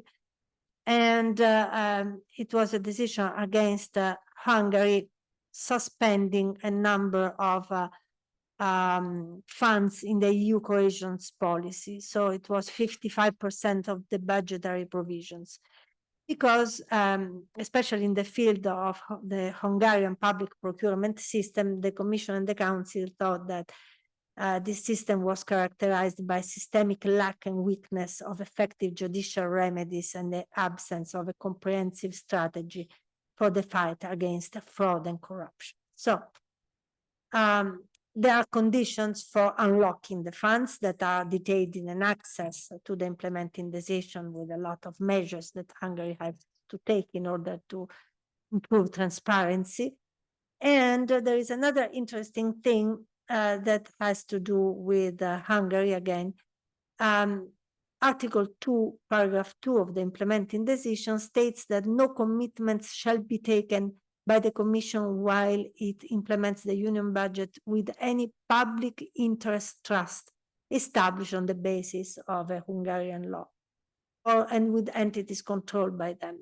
this needs some explanation, but it's quite interesting because this public interest foundation, public interest trusts are entities adopted by the law, by the Hungarian law, with the declared aim of reforming higher education. But as it's in this framework of reform of higher education, universities in Hungary. So as a result, except for a few universities that remain public, most institutions of higher education in Hungary have been transferred to such public interest trusts, which are private entities whose boards are largely controlled by individuals connected with the Hungarian political environments, and which activity and management of funds, including EU funds, is rather opaque. It is also interesting to know that several of these public interest funds are bringing the case for annulment against the implementing decisions to the Court of Justice, and the cases are pending. So we will see what the court says, because this is an interesting point given the private character of these subjects. And we go back rapidly, because I'm afraid that we are running out of time, to the two pieces of legislation I mentioned at the beginning, just to say that they have embedded in them. So they are two other regulations that manage funds, that provide the rules for basically giving these funds to the member states. So the recovery fund, and also the other one which manages the other EU funds. So in December 2022, the European Commission used also these two regulations, which have embedded both clause for rule of law conditionality, and that required the states to respect the recommendations that are addressed to the member states at the end of the European semester, which recommendations that normally were especially economic in nature, but that in the last few years have also included measures on the rule of law, on the judicial system, but also on respect for the Charter of Fundamental Rights. And this is expressly provided for in the regulation on the common provision regulations. So, to make a long story short, the Commission suspended funds to Hungary and Poland also under these two additional regulations, with the result that these states are under a lot of pressure in order to get these funds which they need for recovery, for economic development, and so on. So, in the end, now we are in the middle of this process. So what is we need to see if this financial leverage aimed at improving the rule of law situation in these countries and potentially in others will be effective, at least more effective than the political process under Article 7, for example, that, as said before, were not effective. Also, there have been political changes, the recent elections in Poland, which probably will change the attitude of the new government. But and these states are under pressure to pass legislation that at least may be satisfactory for the European Union. What is certain is that obtaining respect for the rule of law only through financial leverage bitterly contradicts the idea that shared values, which include the rule of law, lay at the foundations of the European identity, unless we think of an identity which is founded on the value of money. Thank you. Ovviamente anche l'intervento di Alessandra, perché appunto si torna al nodo, la natura giuridica dell'Unione Europea. Quando si sta insieme si devono mettere insieme anche le risorse, e in particolare le risorse economico-finanziarie, non solo per gestire le istituzioni dell'Unione Europea, ma anche per redistribuire. Il tema della redistribuzione del del reddito, comunque della ricchezza, è un tema centrale del costituzionalismo moderno e contemporaneo. E quindi l'Europa è arrivata gradatamente a porsi finalmente questo nodo fondamentale e incomincia a dare delle risposte che, come tutte le risposte, sono ovviamente discutibili, commentabili, più facilmente o meno attuabili e controllabili. Però vedete, si torna al punto di partenza, il processo di costituzionalizzazione con il perno dello Stato di diritto, della rule of law, dell'Unione Europea, del processo di costruzione dell'Unione Europea. Grazie tante Alessandra. Adesso c'è Maria Romana Allegri, collega di dipartimento, ovviamente collega di insegna diritto pubblico e ci parlerà di una delle questioni che sono state appena sfiorate, ma sono state sfiorate, l'impatto della disinformazione e della propaganda sulla tenuta dello Stato di diritto, in particolare con riferimento ai processi democratici dell'Unione Europea. Sì, sì, ci proviamo, ma io non riesco a spegnere. No, non trovare scuse. Eccolo qua, ok. Shall I talk in English or in Italian? What would you prefer? Because I got a draft speech which is written half in English, half in Italian, so I can do as you like. You can try half in English and half in Italian. Okay. Half and half. Half and half. So my speech is about disinformation, which is a topic that is a little bit awkward compared to those that have been dealt with until now. But I think it's got a very important impact on the democracy and rule of law within the European Union. Disinformation, which is differentiated into different types of disinformation. So, I mean, false information or misleading information or deceiving information can influence public opinion. This is obvious. And of course, I think that everyone can understand how dangerous it can be, especially when it is disseminated through automatic devices like algorithms, bots, and whatever, because it becomes massive and it can have a very deep and strong and influencing impact on the way people think and on the way people vote. And that's why, in sight of the next European election, one of the regulations that have been proposed a few years ago, and it's probably coming to an end, is the regulation about the transparency of political propaganda, political advertisement via social media, because it's the European Union realized that it's a very important and delicate issue in order to maintain the democratic asset of the European elections. But this is not the topic which I'd like to talk of, although it's an important thing. The topic I would like to focus on is the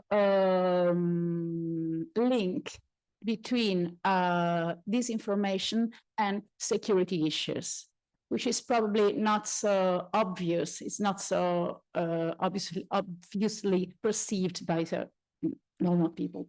You all know that disinformation can derive sometimes from a foreign influence. And the European Union has perceived how dangerous this foreign influence can be since the year 2015, because the activity of Russia in influencing the type of information that is disseminating around Europe has increased. And so the external service of the European Union developed a special, let's say, a special section that's called the, well, sorry, to tell the right name, the Strategic Communication and Information Analysis Division, which is part of the European External Action Service, with the aim of studying through which techniques this information is disseminated and how it can be efficiently tackled.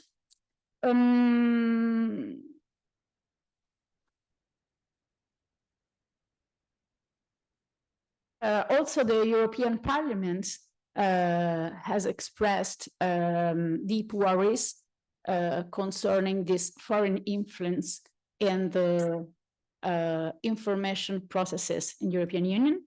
And in 2022, the European Parliament established a special commission dedicated to the foreign influence on the democratic processes in the European Union, including disinformation. And in June 2023, the European Parliament adopted a resolution on foreign interference in all democratic processes in the European Union, including disinformation, which is a very, very wide resolution covering a very wide range of topics connected with disinformation. And among the many topics that are dealt with by this resolution, I'd like to focus especially on one of them, which is the fact that, well, I will read the paragraph 11, point number 11 of this resolution. So this resolution calls on member states to acknowledge the fact that foreign interference, including disinformation, is a national and cross-border security threat. It stresses the need for solidarity between the member states so that such activity can be effectively combated, and calls for Article 2022 of the Treaty of the Functioning of the European Union to be amended to include foreign interference. The Article 2022 of the Treaty of the Functioning of the European Union is what we call the Solidarity Clause. So it's the article that imposes to member states to mutually help one another in case of terroristic attacks or natural disasters.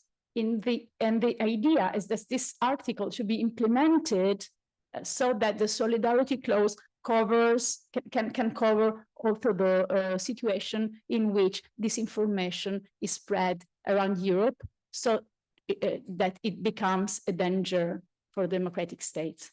So as you can probably see, we are facing a process of, let's say, securitization of the disinformation issue. So disinformation nowadays is not dealt with only as, let's say, media issue, and the main actors of the information and disinformation processes are not only media, journalists, and whatever, but it's considered a very strategic issue in terms of security, and actors involved in this disinformation environment are now the military, the police, state information services, security consultants. So all kind of forces that normally are considered typical in processes connected to security issues, but maybe not so typical in an environment connected to information and disinformation. The fact that the European External Action Services decided to establish a special division dedicated to strategic communication and information analysis, and that within this division, since 2015, has been established the so-called East Stratcom Task Force, which is a specific task force dedicated to the security issues, including disinformation, that are connected with Russia and with the East in general. So it's an important signal that this information has become something that has very much to do with security of the European Union.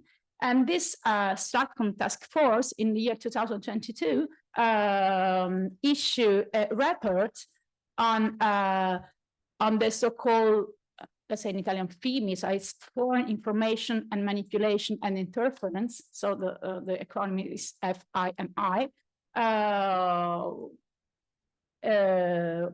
And in this report, it has analyzed all the problems connected with the spread of disinformation coming from Russia. The fact that this information has been extracted into the environment of foreign and security policy of the European Union means that there is a tendency to adopt decisions that are taken using the intergovernmental procedures that the treaties provide for all the chapter of the foreign and security policy, and not the legislative instruments that should be used in case we are dealing with media and information and culture and whatsoever. And the intergovernmental decision-making procedures are not, as you know, fully democratic, because they do not involve the European Parliament, they scarcely involve the European Commission, and so they are not democratically, they do not undergo democratic scrutiny within the European institution. And it can be very serious, also considering that the European Convention on Human Rights that is applied not only in the European Union, but in Europe, in a broader Europe, so in all the member states of the Council of Europe, it's considered, let's say, the fundamental legal text in terms of freedom of expression. And Article 10 on this convention clearly states that any limitation to the freedom of expression can be provided only by the law, so by legal instruments. And it is not fair to imagine to limit the freedom of expression, although it can be very important for security, using instruments that are not legal ones. So what happens, it's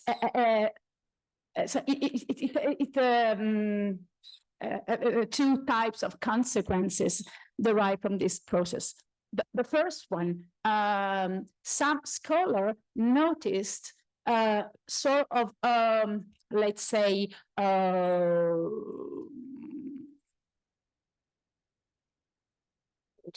I cannot think of the word in English. It's really, come si dice, the discrepanza. Okay, I want discrepancies. Thank you. I can say that. Between the way the European Union addresses political issues and the way the European Union addresses information issues. So the European Union is somehow in between, choosing strong action and strong powers as the one that are typical in the political chapter and using the co-regulation instruments that are soft law instrument and that are until now being used in addressing the issue of digital information and regulation of digital intermediaries. So the union is sometimes in between and has to choose between these two different types of action to tackle this information, but has not chosen yet. So there is a discrepancy e una incongruenza, or you say in English incongruenza, that's also different, inconsistency, thank you. Huh? Okay, or inconsistency maybe is better, between these two ways of addressing this information. And how tell me whether something is this. So we are back to the issue of freedom of. Well, exactly. You don't have a precise line. Censorship. That's the point. So you basically states should not censor. Exercite a censorship in information issue because of the Article 10 or whatever. But if you consider this information a threat for national security, then you earn much more so freedom of action. And so I'll make you an example. For instance, recently, the European Union adopted regulation number 350 of the year 2022, which is a regulation that means a legal instrument by which the European Union banned some Russia media outlets, such as Russia Today and different national branches of Russia Today and Sputnik. This is a regulation, actually, so a legal instrument, so it can be considered a limitation of the freedom of information necessary for the security and democracy of the European Union and provided for by legal instruments. But the legal basis of this regulation is the Chapter 5 of the Treaty of the European Union. So the foreign and security, policy. So it's a regulation founded on the foreign and security policy of the European Union. And France applied to the tribunal, not European Court of Justice, but to the European Tribunal, to ask for the rejection of this measure because it is inconsistent with the principle of freedom of expression. Also because this regulation do not address only the media outlets as itself, but it also blocks the dissemination of any audiovisual content also by means of sharing platforms. So also, private people cannot share audiovisual contents taken from Russia Today and Instagram. Yes, they cannot do this. So it blocks any possible content related with these Russia media outlets. And the tribunal says that no, this is a limitation, that it's considered acceptable because protecting the security of the union comes before any other consideration in terms of also freedom of expression. So when a security issue, a very important security issue is coming, then any other consideration remains behind. And although we may, let's say, spontaneously agree with this decision because we have an idea there's probably media outlets such as Russia Today do not disseminate correct information but contribute to disseminating dangerous disinformation. If you reason in principle of law, this is a very dangerous example, because it can be used in future for blocking any other types of content and any other media subject disseminating such content. La parola è 17. 17? Perché Siamo al 17° I'm finished. Fine. That's it. Thank you very much for your attention. Grazie molte, Maria Romana. Il tema è assolutamente collegato ed importante a quelli trattati sino adesso, lo avete capito. Vi ricordo solo che quando si parla, lo ha detto la collega, di disinformazione, non bisogna tanto confondere questa parola con l'espressione che va molto di moda, fake news. Per disinformazione si intende un'attività, diciamo, volontaria, consapevole di alterazione delle notizie, della verità, che quindi può almeno potenzialmente avere degli effetti, come abbiamo visto, di cui l'Unione Europea si preoccupa in termini non tanto e non solo di formazione dell'opinione pubblica, ma in termini di difesa della sicurezza dell'Unione. Quindi questo è molto significativo. E poi tutte le considerazioni più tecniche che ha fatto Maria Romana, che ringrazio. Aggiungo una cosa, dico in italiano, Sì. che faccio prima. Tra l'altro in questo discorso delle influenze straniere sulla disinformazione, quello che mette in luce il rapporto non è tanto il fatto che circolano delle informazioni false.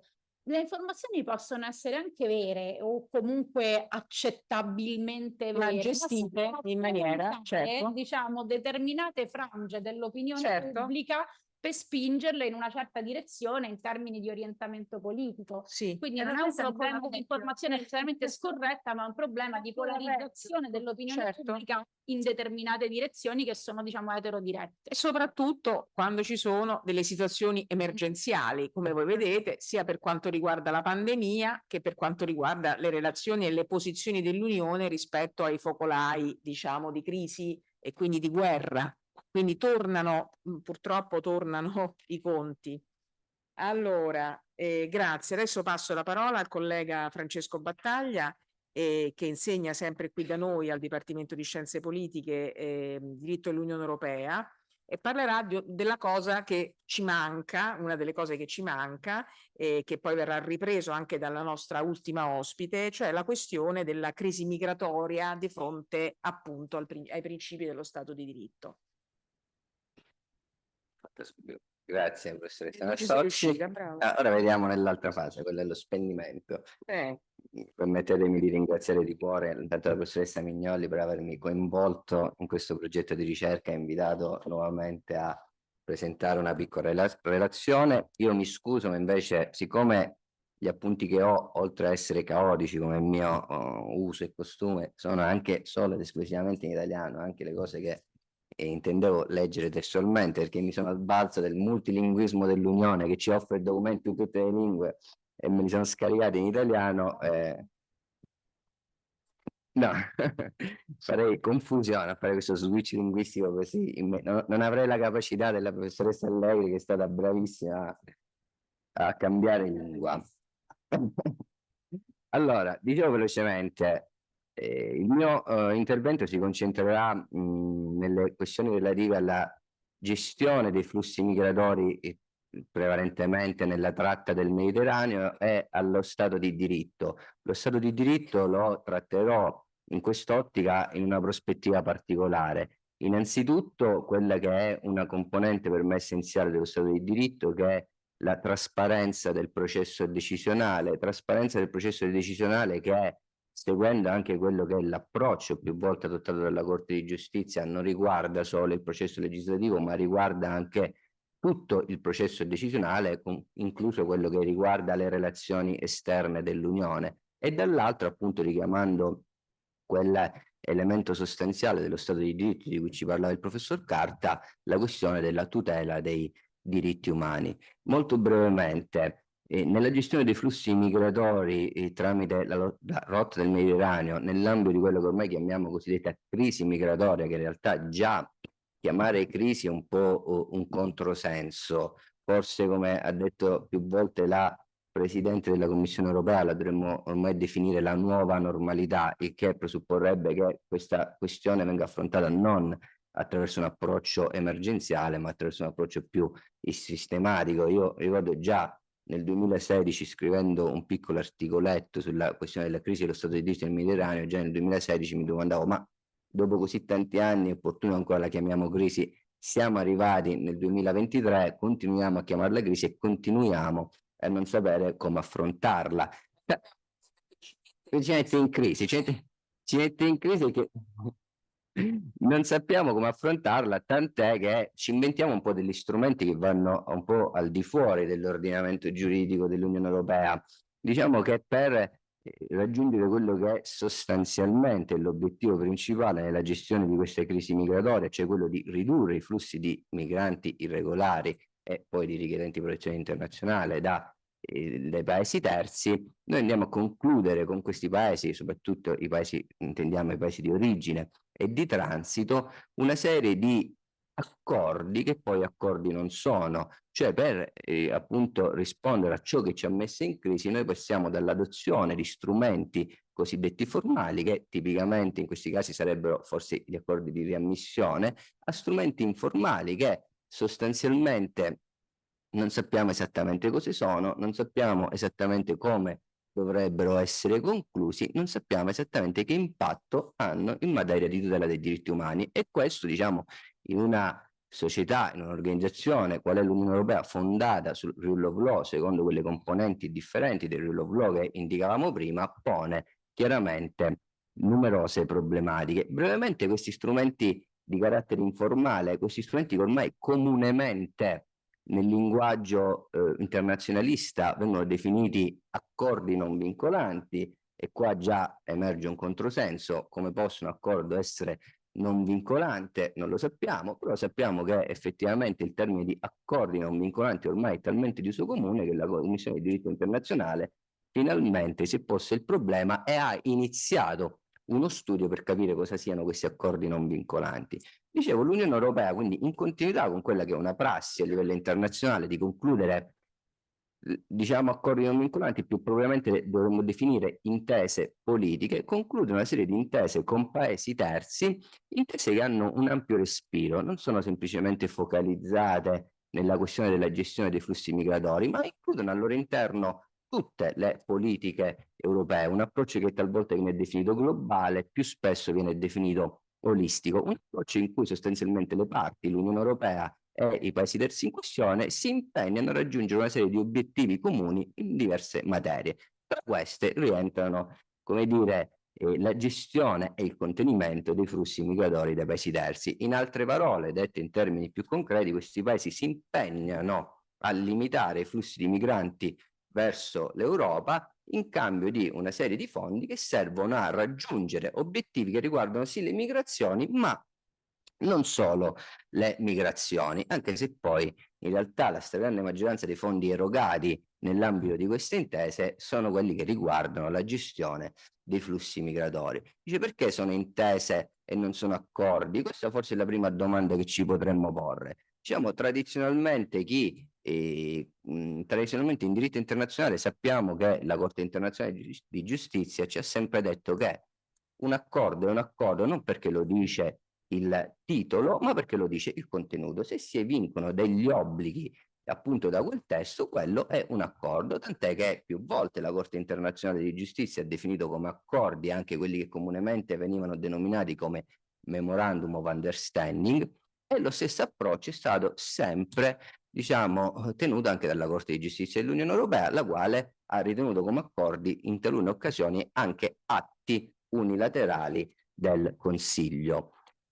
Talvolta però invece noi queste intese, questi strumenti non li definiamo accordi per il semplice fatto che il testo ci dice che non sono accordi, cioè vengono formulati come dei veri e propri accordi internazionali, contengono al loro interno una serie di obblighi perentori, obblighi precisi, però poi contengono una piccola clausola. Una clausola in cui le parti dicono: questo non è un accordo internazionale, è estraneo al diritto internazionale. Allora diciamo che abbandoniamo quella logica del contenuto e ci avviciniamo più a una logica della volontà delle parti. Questo il più delle volte è la logica che viene utilizzata anche dall'Unione Europea. Se noi guardiamo queste intese concluse dall'Unione Europea, di cui l'ultima in ordine cronologico è il Memorandum of Understanding concluso con la Tunisia, che sembra essere fallito il giorno dopo la sua stessa firma, vediamo come taluni di queste intese in realtà abbiano la vera e propria forma di accordi internazionali, talvolta di accordi di riammissione. Preciso subito, non è il caso del memorandum con la Tunisia, il quale in realtà non dice nulla e non contiene nessun obbligo di carattere concreto.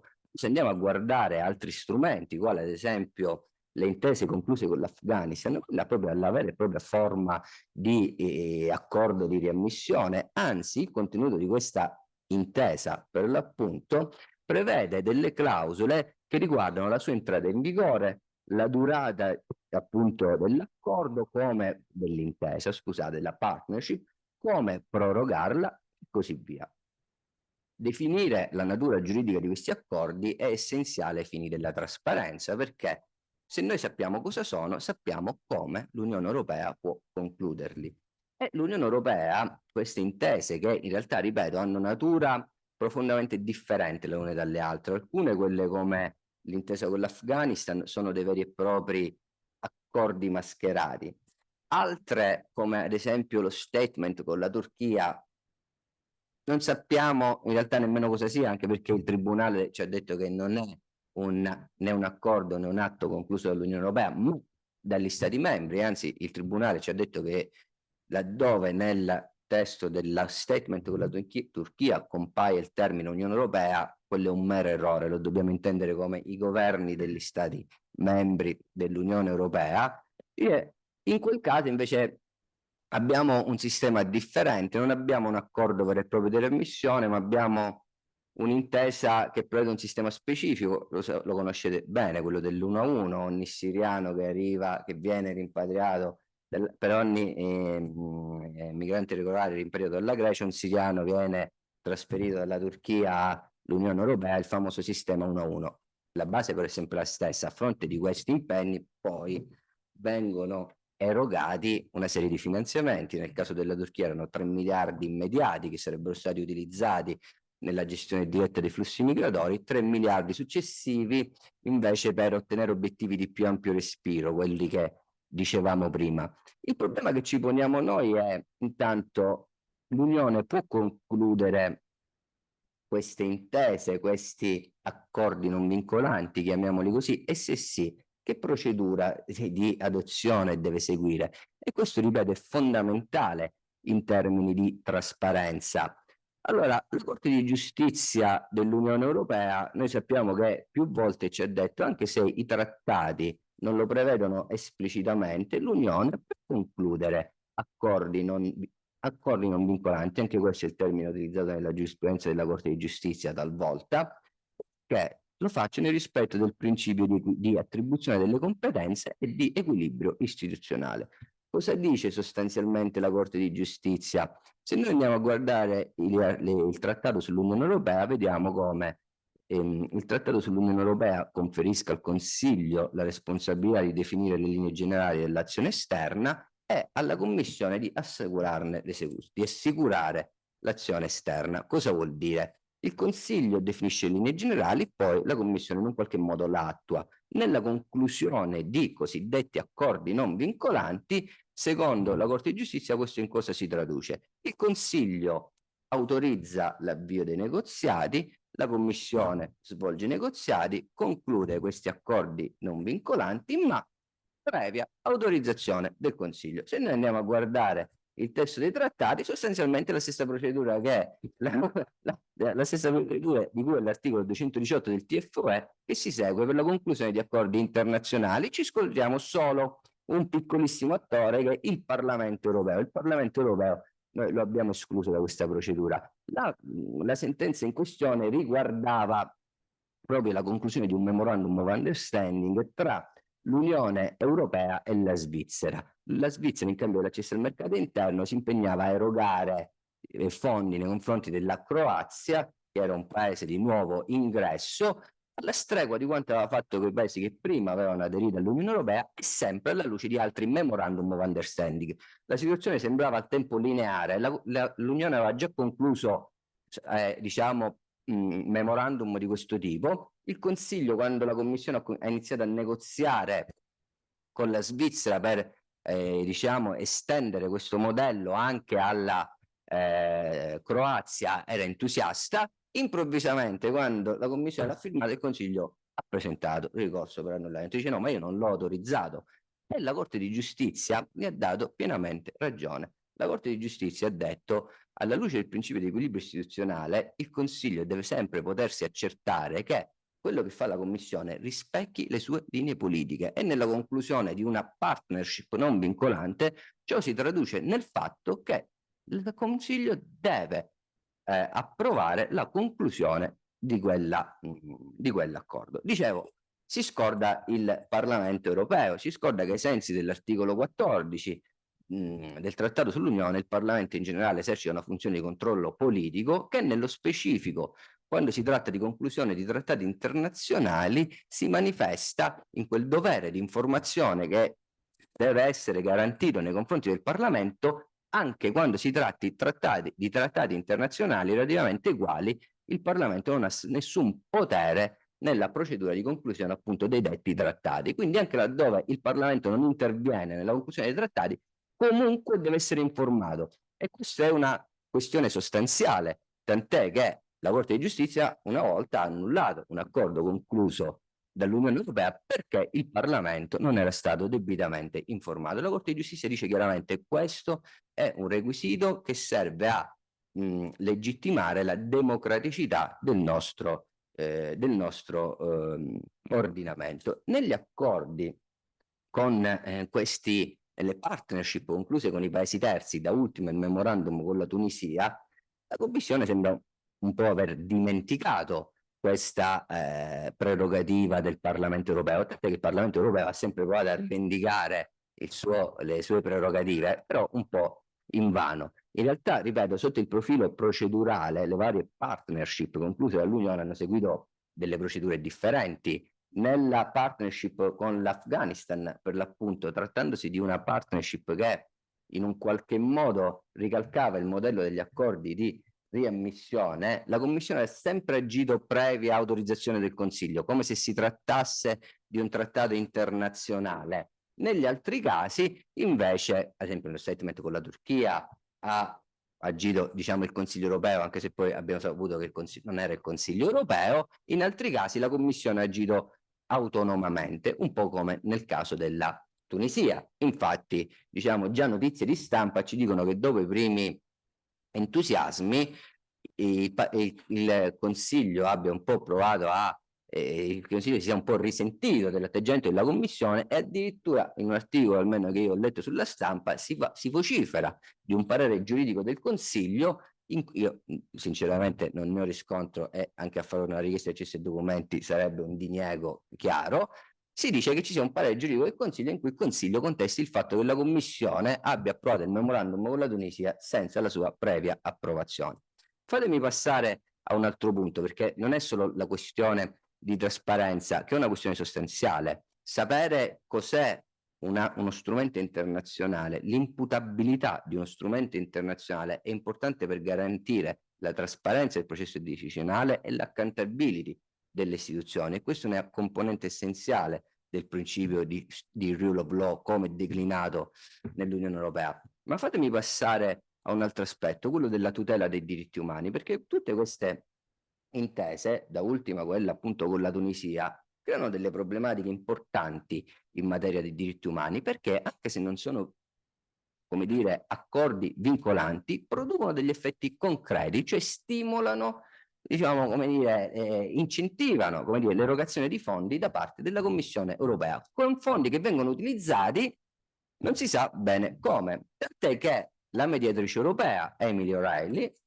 già nell'ultimo memorandum con la Tunisia, ma questo l'ha fatto in tutti gli altri casi di accordi non vincolanti conclusi dall'Unione, ha aperto un'indagine. Ancora nel caso della Tunisia ha chiesto solo delle informazioni, in altri casi ha aperto delle indagini, chiedendo sostanzialmente alla Commissione se prima di concludere questi strumenti, abbia concluso delle valutazioni di impatto in materia di diritti umani, valutazioni di impatto che devono avere un carattere sia preventivo sia eventualmente correttivo. Preventivo, cioè valutare se quei fondi possono essere utilizzati per commettere violazioni dei diritti umani, correttivi, cioè qualora si verifica una simile eventualità, come facciamo per risolvere la situazione? In nessuno dei casi di questi accordi è mai stato concluso una valutazione di impatto in materia di diritti umani, nonostante appunto i numerosi richiami della mediatrice europea, e la Commissione sembra non voler in alcun modo svolgere queste valutazioni di impact assessment, perché la Commissione dice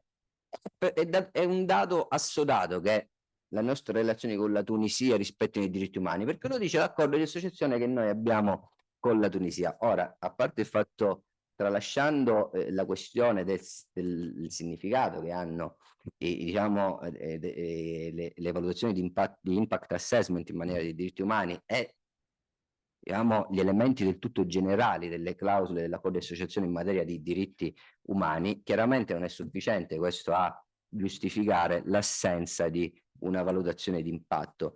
Quindi vado a concludere per provare a chiudere il cerchio. La questione qual è? Nelle relazioni esterne, nella gestione dei flussi migratori, la tenuta dello Stato di diritto è un elemento essenziale per la tenuta della democraticità dell'ordinamento dell'Unione. Attualmente, siccome la crisi dello Stato di diritto appunto sembra averci messo in crisi, siamo andati verso l'utilizzazione di strumenti che vanno al di fuori dell'ordinamento giuridico dell'Unione e che pongono evidenti problematiche in materia di diritti umani, in materia di tutela dello Stato di diritto, di tenuta dello Stato di diritto, ma che soprattutto talvolta risultano inefficaci, perché, insomma, notizie di pochi giorni fa, l'ultimo memorandum con la Tunisia ha forse acuito la tensione fra l'Unione Europea e la Tunisia, perché da quando è stato concluso non ci sono state altre che tensioni fra le due parti, fino ad ultimo quando pochi giorni fa la Tunisia ha detto: noi i vostri soldi non li vogliamo più. Grazie.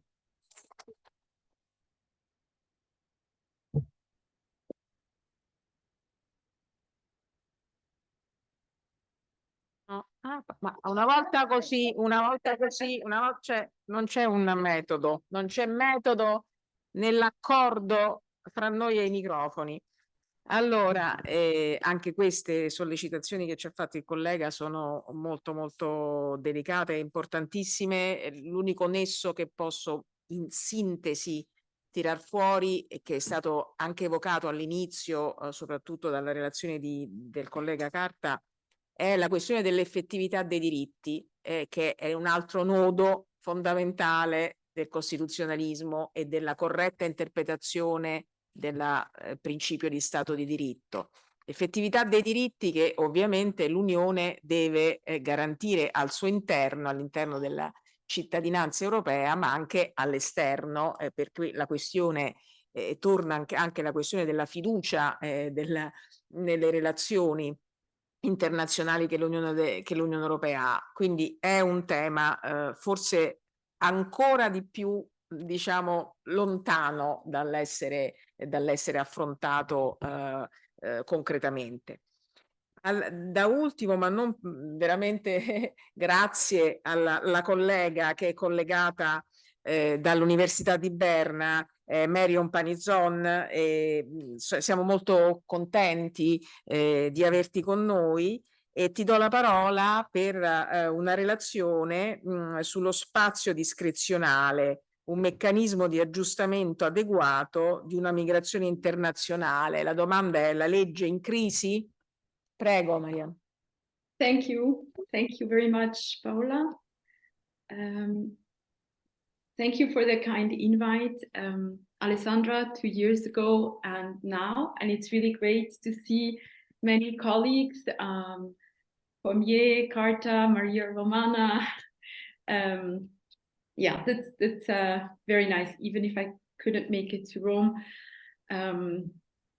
I also admire how you switch from English to Italian. So I don't know how to speak Italian despite having Italian origins, but I'm through and through Swiss, and I didn't even understand Francesco Battaglia's comments on Switzerland, which is too bad because, I mean, I did understand some of it, but not all of it.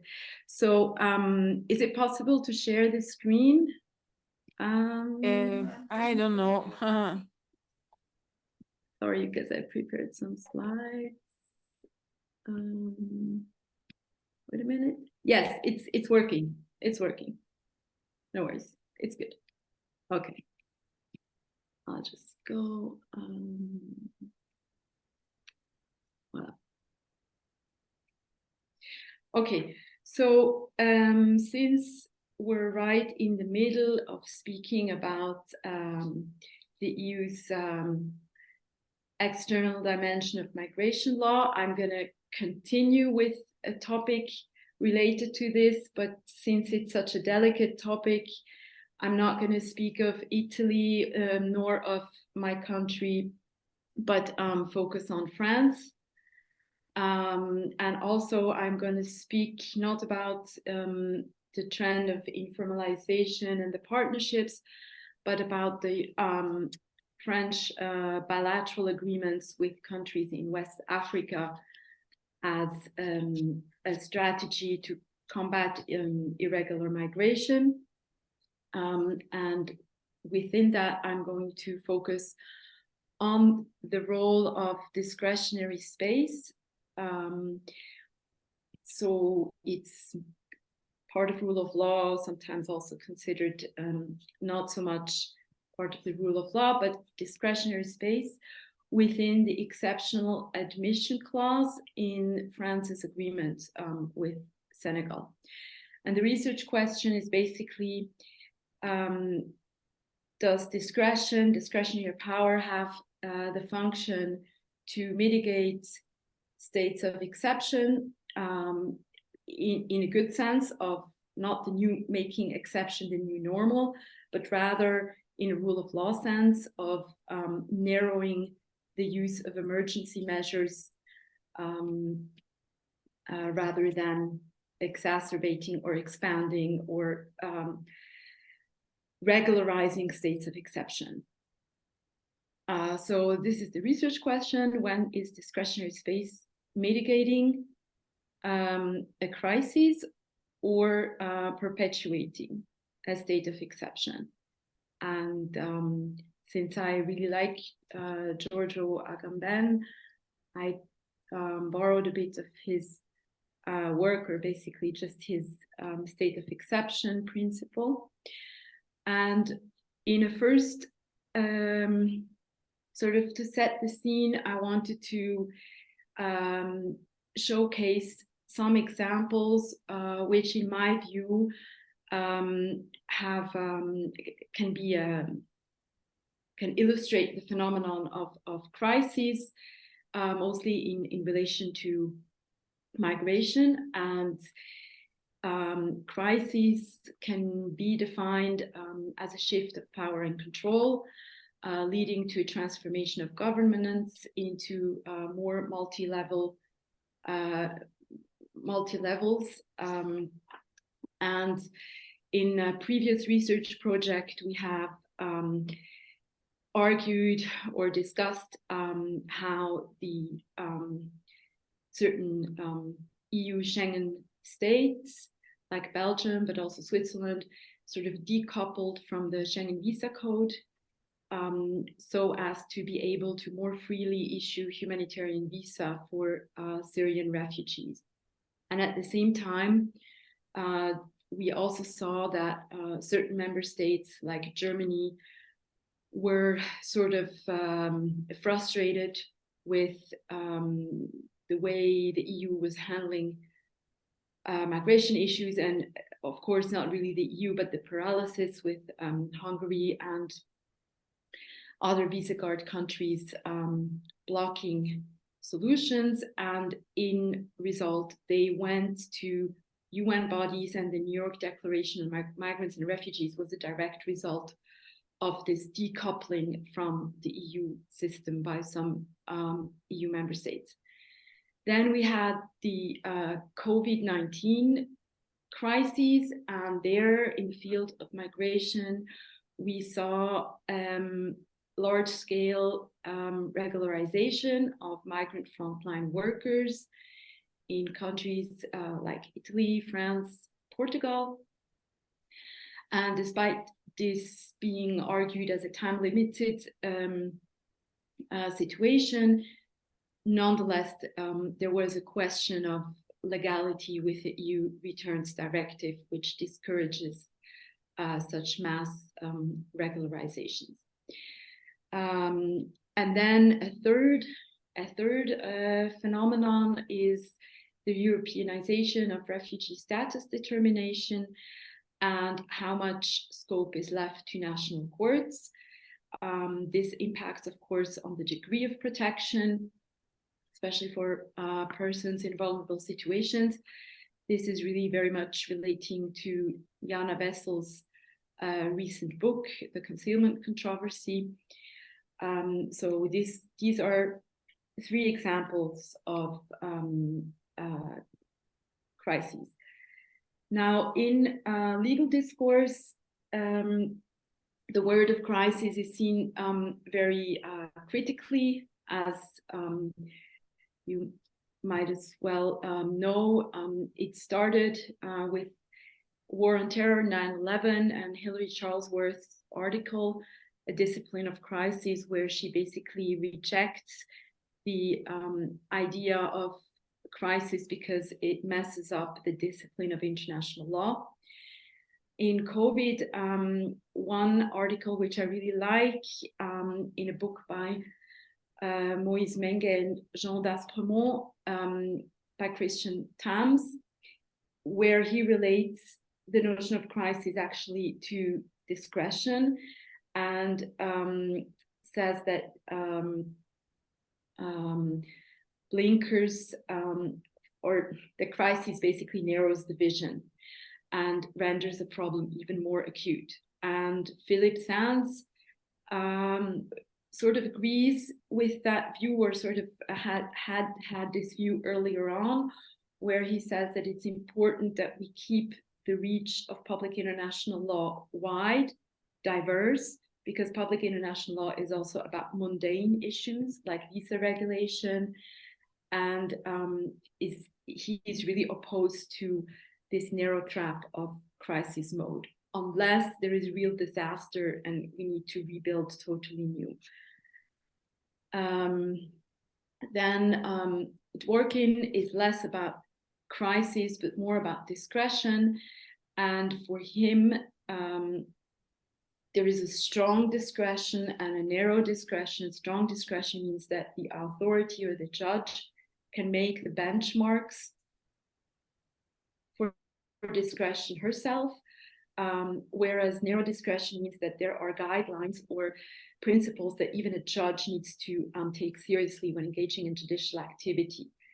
And so he's, of course, in favor of this narrow discretion, and the whole discussion emerged out of his conflict with Hart's positivism, which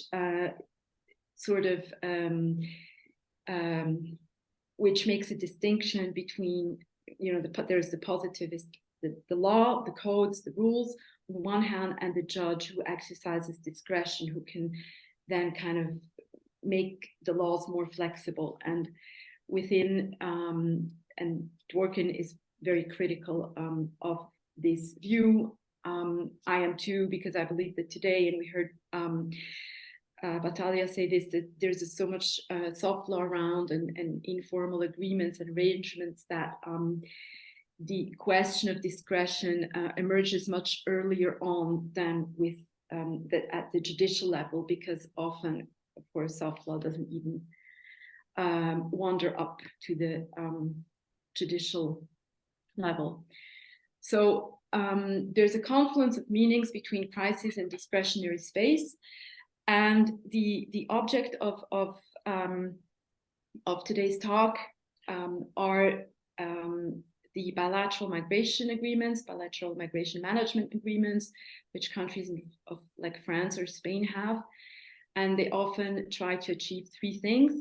On on the one hand, they want to create an equal level playing field to render these agreements more legitimate under WTO law, so eliminating colonial preferences or post-colonial preferences and making the agreements one size fits all. Then related to that, the agreements want to facilitate or encourage mobilities of skills, of trade, and of course stem irregular migration through instruments such as regularization or readmission. So France's agreements on the joint management of migration flows, the AGM, they embody this because they're composed of 3 pillars: preferential pathways and labor migration, minimizing irregular migration through forced and voluntary returns, but also, and this is exceptional, in the case of Benin and Senegal, there is a regularization clause to the address of France, that France will take on to regularize migrants from Benin and Senegal in irregular states. And we will see later what the conditions of this regularization are. And then there is a co-development chapter about tax breaks for diaspora investing in France or Senegal and co-funding by France of such projects, etc. So France's AGMs respond to Sarkozy's immigration choisie principle, which sought to reverse the ratio between family migration and skilled migration. That's one kind of one aim of those agreements. And other aim, it's more implicit, was to help manage the Caucasus crises, or basically the irregular migration on the Atlantic and Mediterranean routes, by having the tools, France as a member of the EU, having the tools which the EU did not yet have to manage irregular migration by development funds, by readmission, by voluntary return and regularization. So readmission is sort of a mixed competence. The EU, of course, also strives to conclude readmission agreements, but so far with North and West African countries, the EU is not yet so successful, and the migration partnership, the mobility partnerships have a similar, have not been that successful on that issue. So countries like Spain and France, which had longer standing relations with certain West and North African countries, use their prerogative to embed the readmission clause in a broader set of give and takes within such a bilateral agreement. Nevertheless, the agreements remain biased towards skilled occupations, and non-regulated professions are excluded except for the case of Senegal. So only with Senegal, and France has 7 of these agreements, so with Benin, Cameroon, Tunisia, Congo, Brazza, and with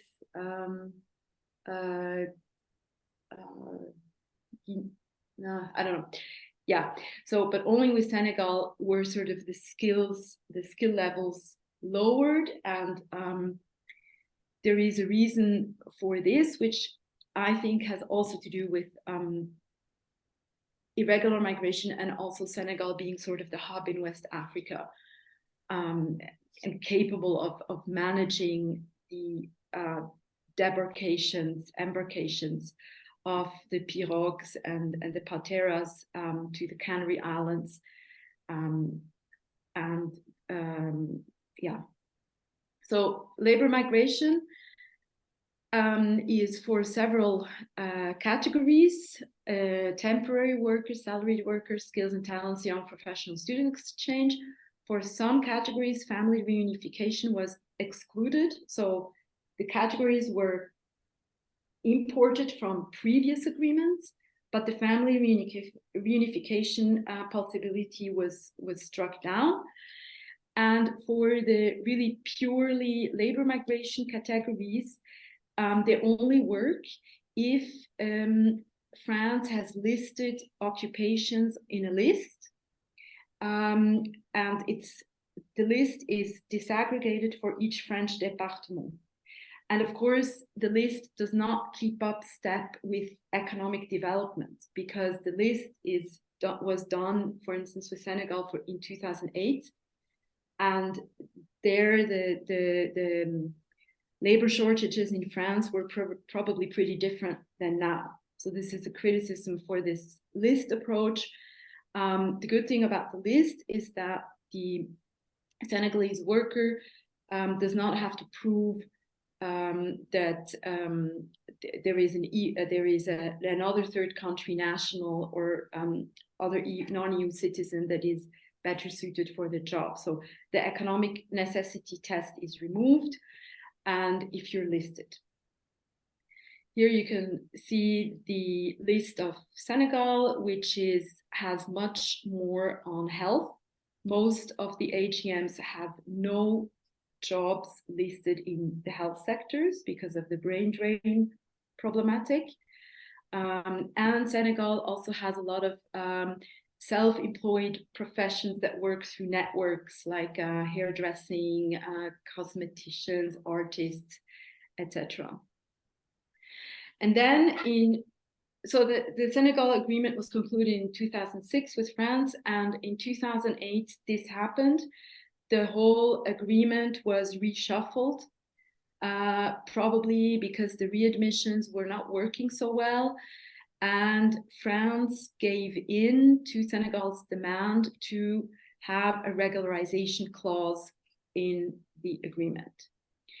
Benin has a similar one, but Benin's readmission regularization clause directly refers to the French legislation, whereas Senegal's regularization clause has been the object of discussion, to the extent of, does it really refer directly to the French immigration code, or does it leave discretion to the French prefects to determine case by case? And here you can see, of course, for a Senegalese worker, it would be much better if this decision were deemed directly applicable.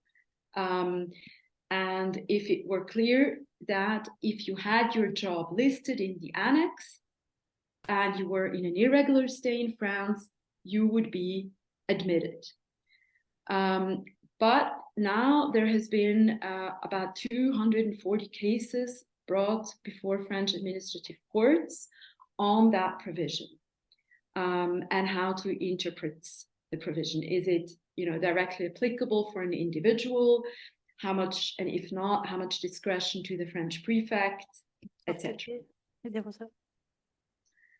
The French immigration law also has this provision on regularization for exceptional motives, and the discretionary power. Oh, sorry, we are running out of time. Yeah. Almost finished. Sorry. Okay. So there are a lot of cases that discuss this,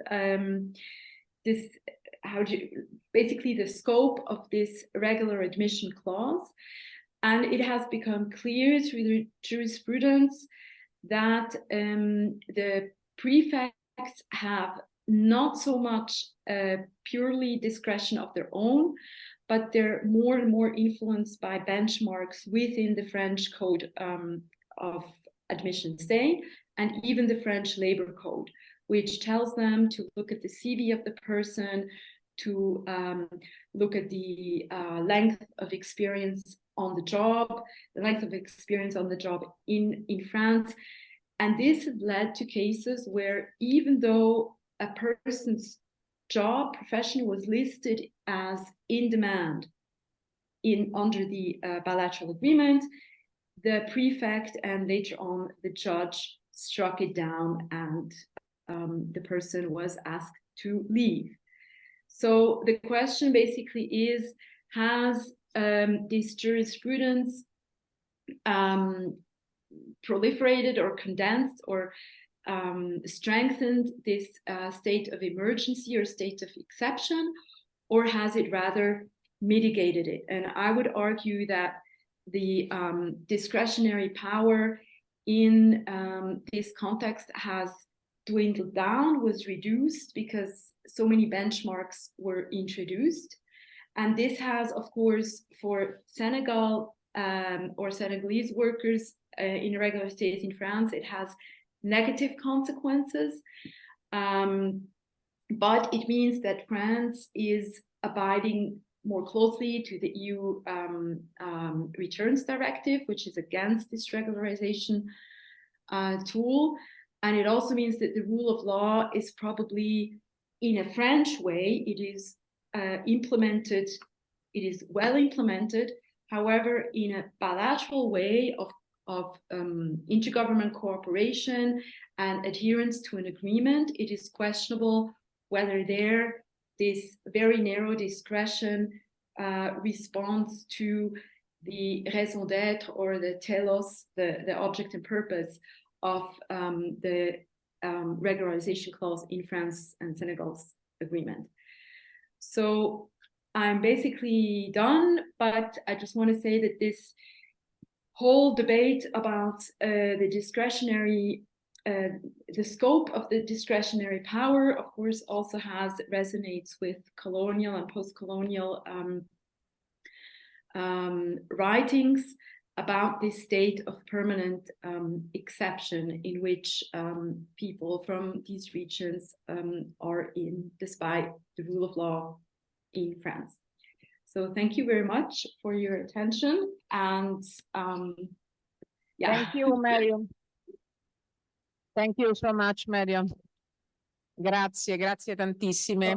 Allora, cedo le parole conclusive alla coordinatrice del progetto, cioè alla collega Mignolli, e io devo solo ringraziare anche voi, come si deve fare sempre in queste circostanze, perché siete presenti e siete stati attivamente presenti, anche se non abbiamo il tempo di dialogare, però si è sentita, diciamo, l'attenzione, quindi vi ringrazio molto.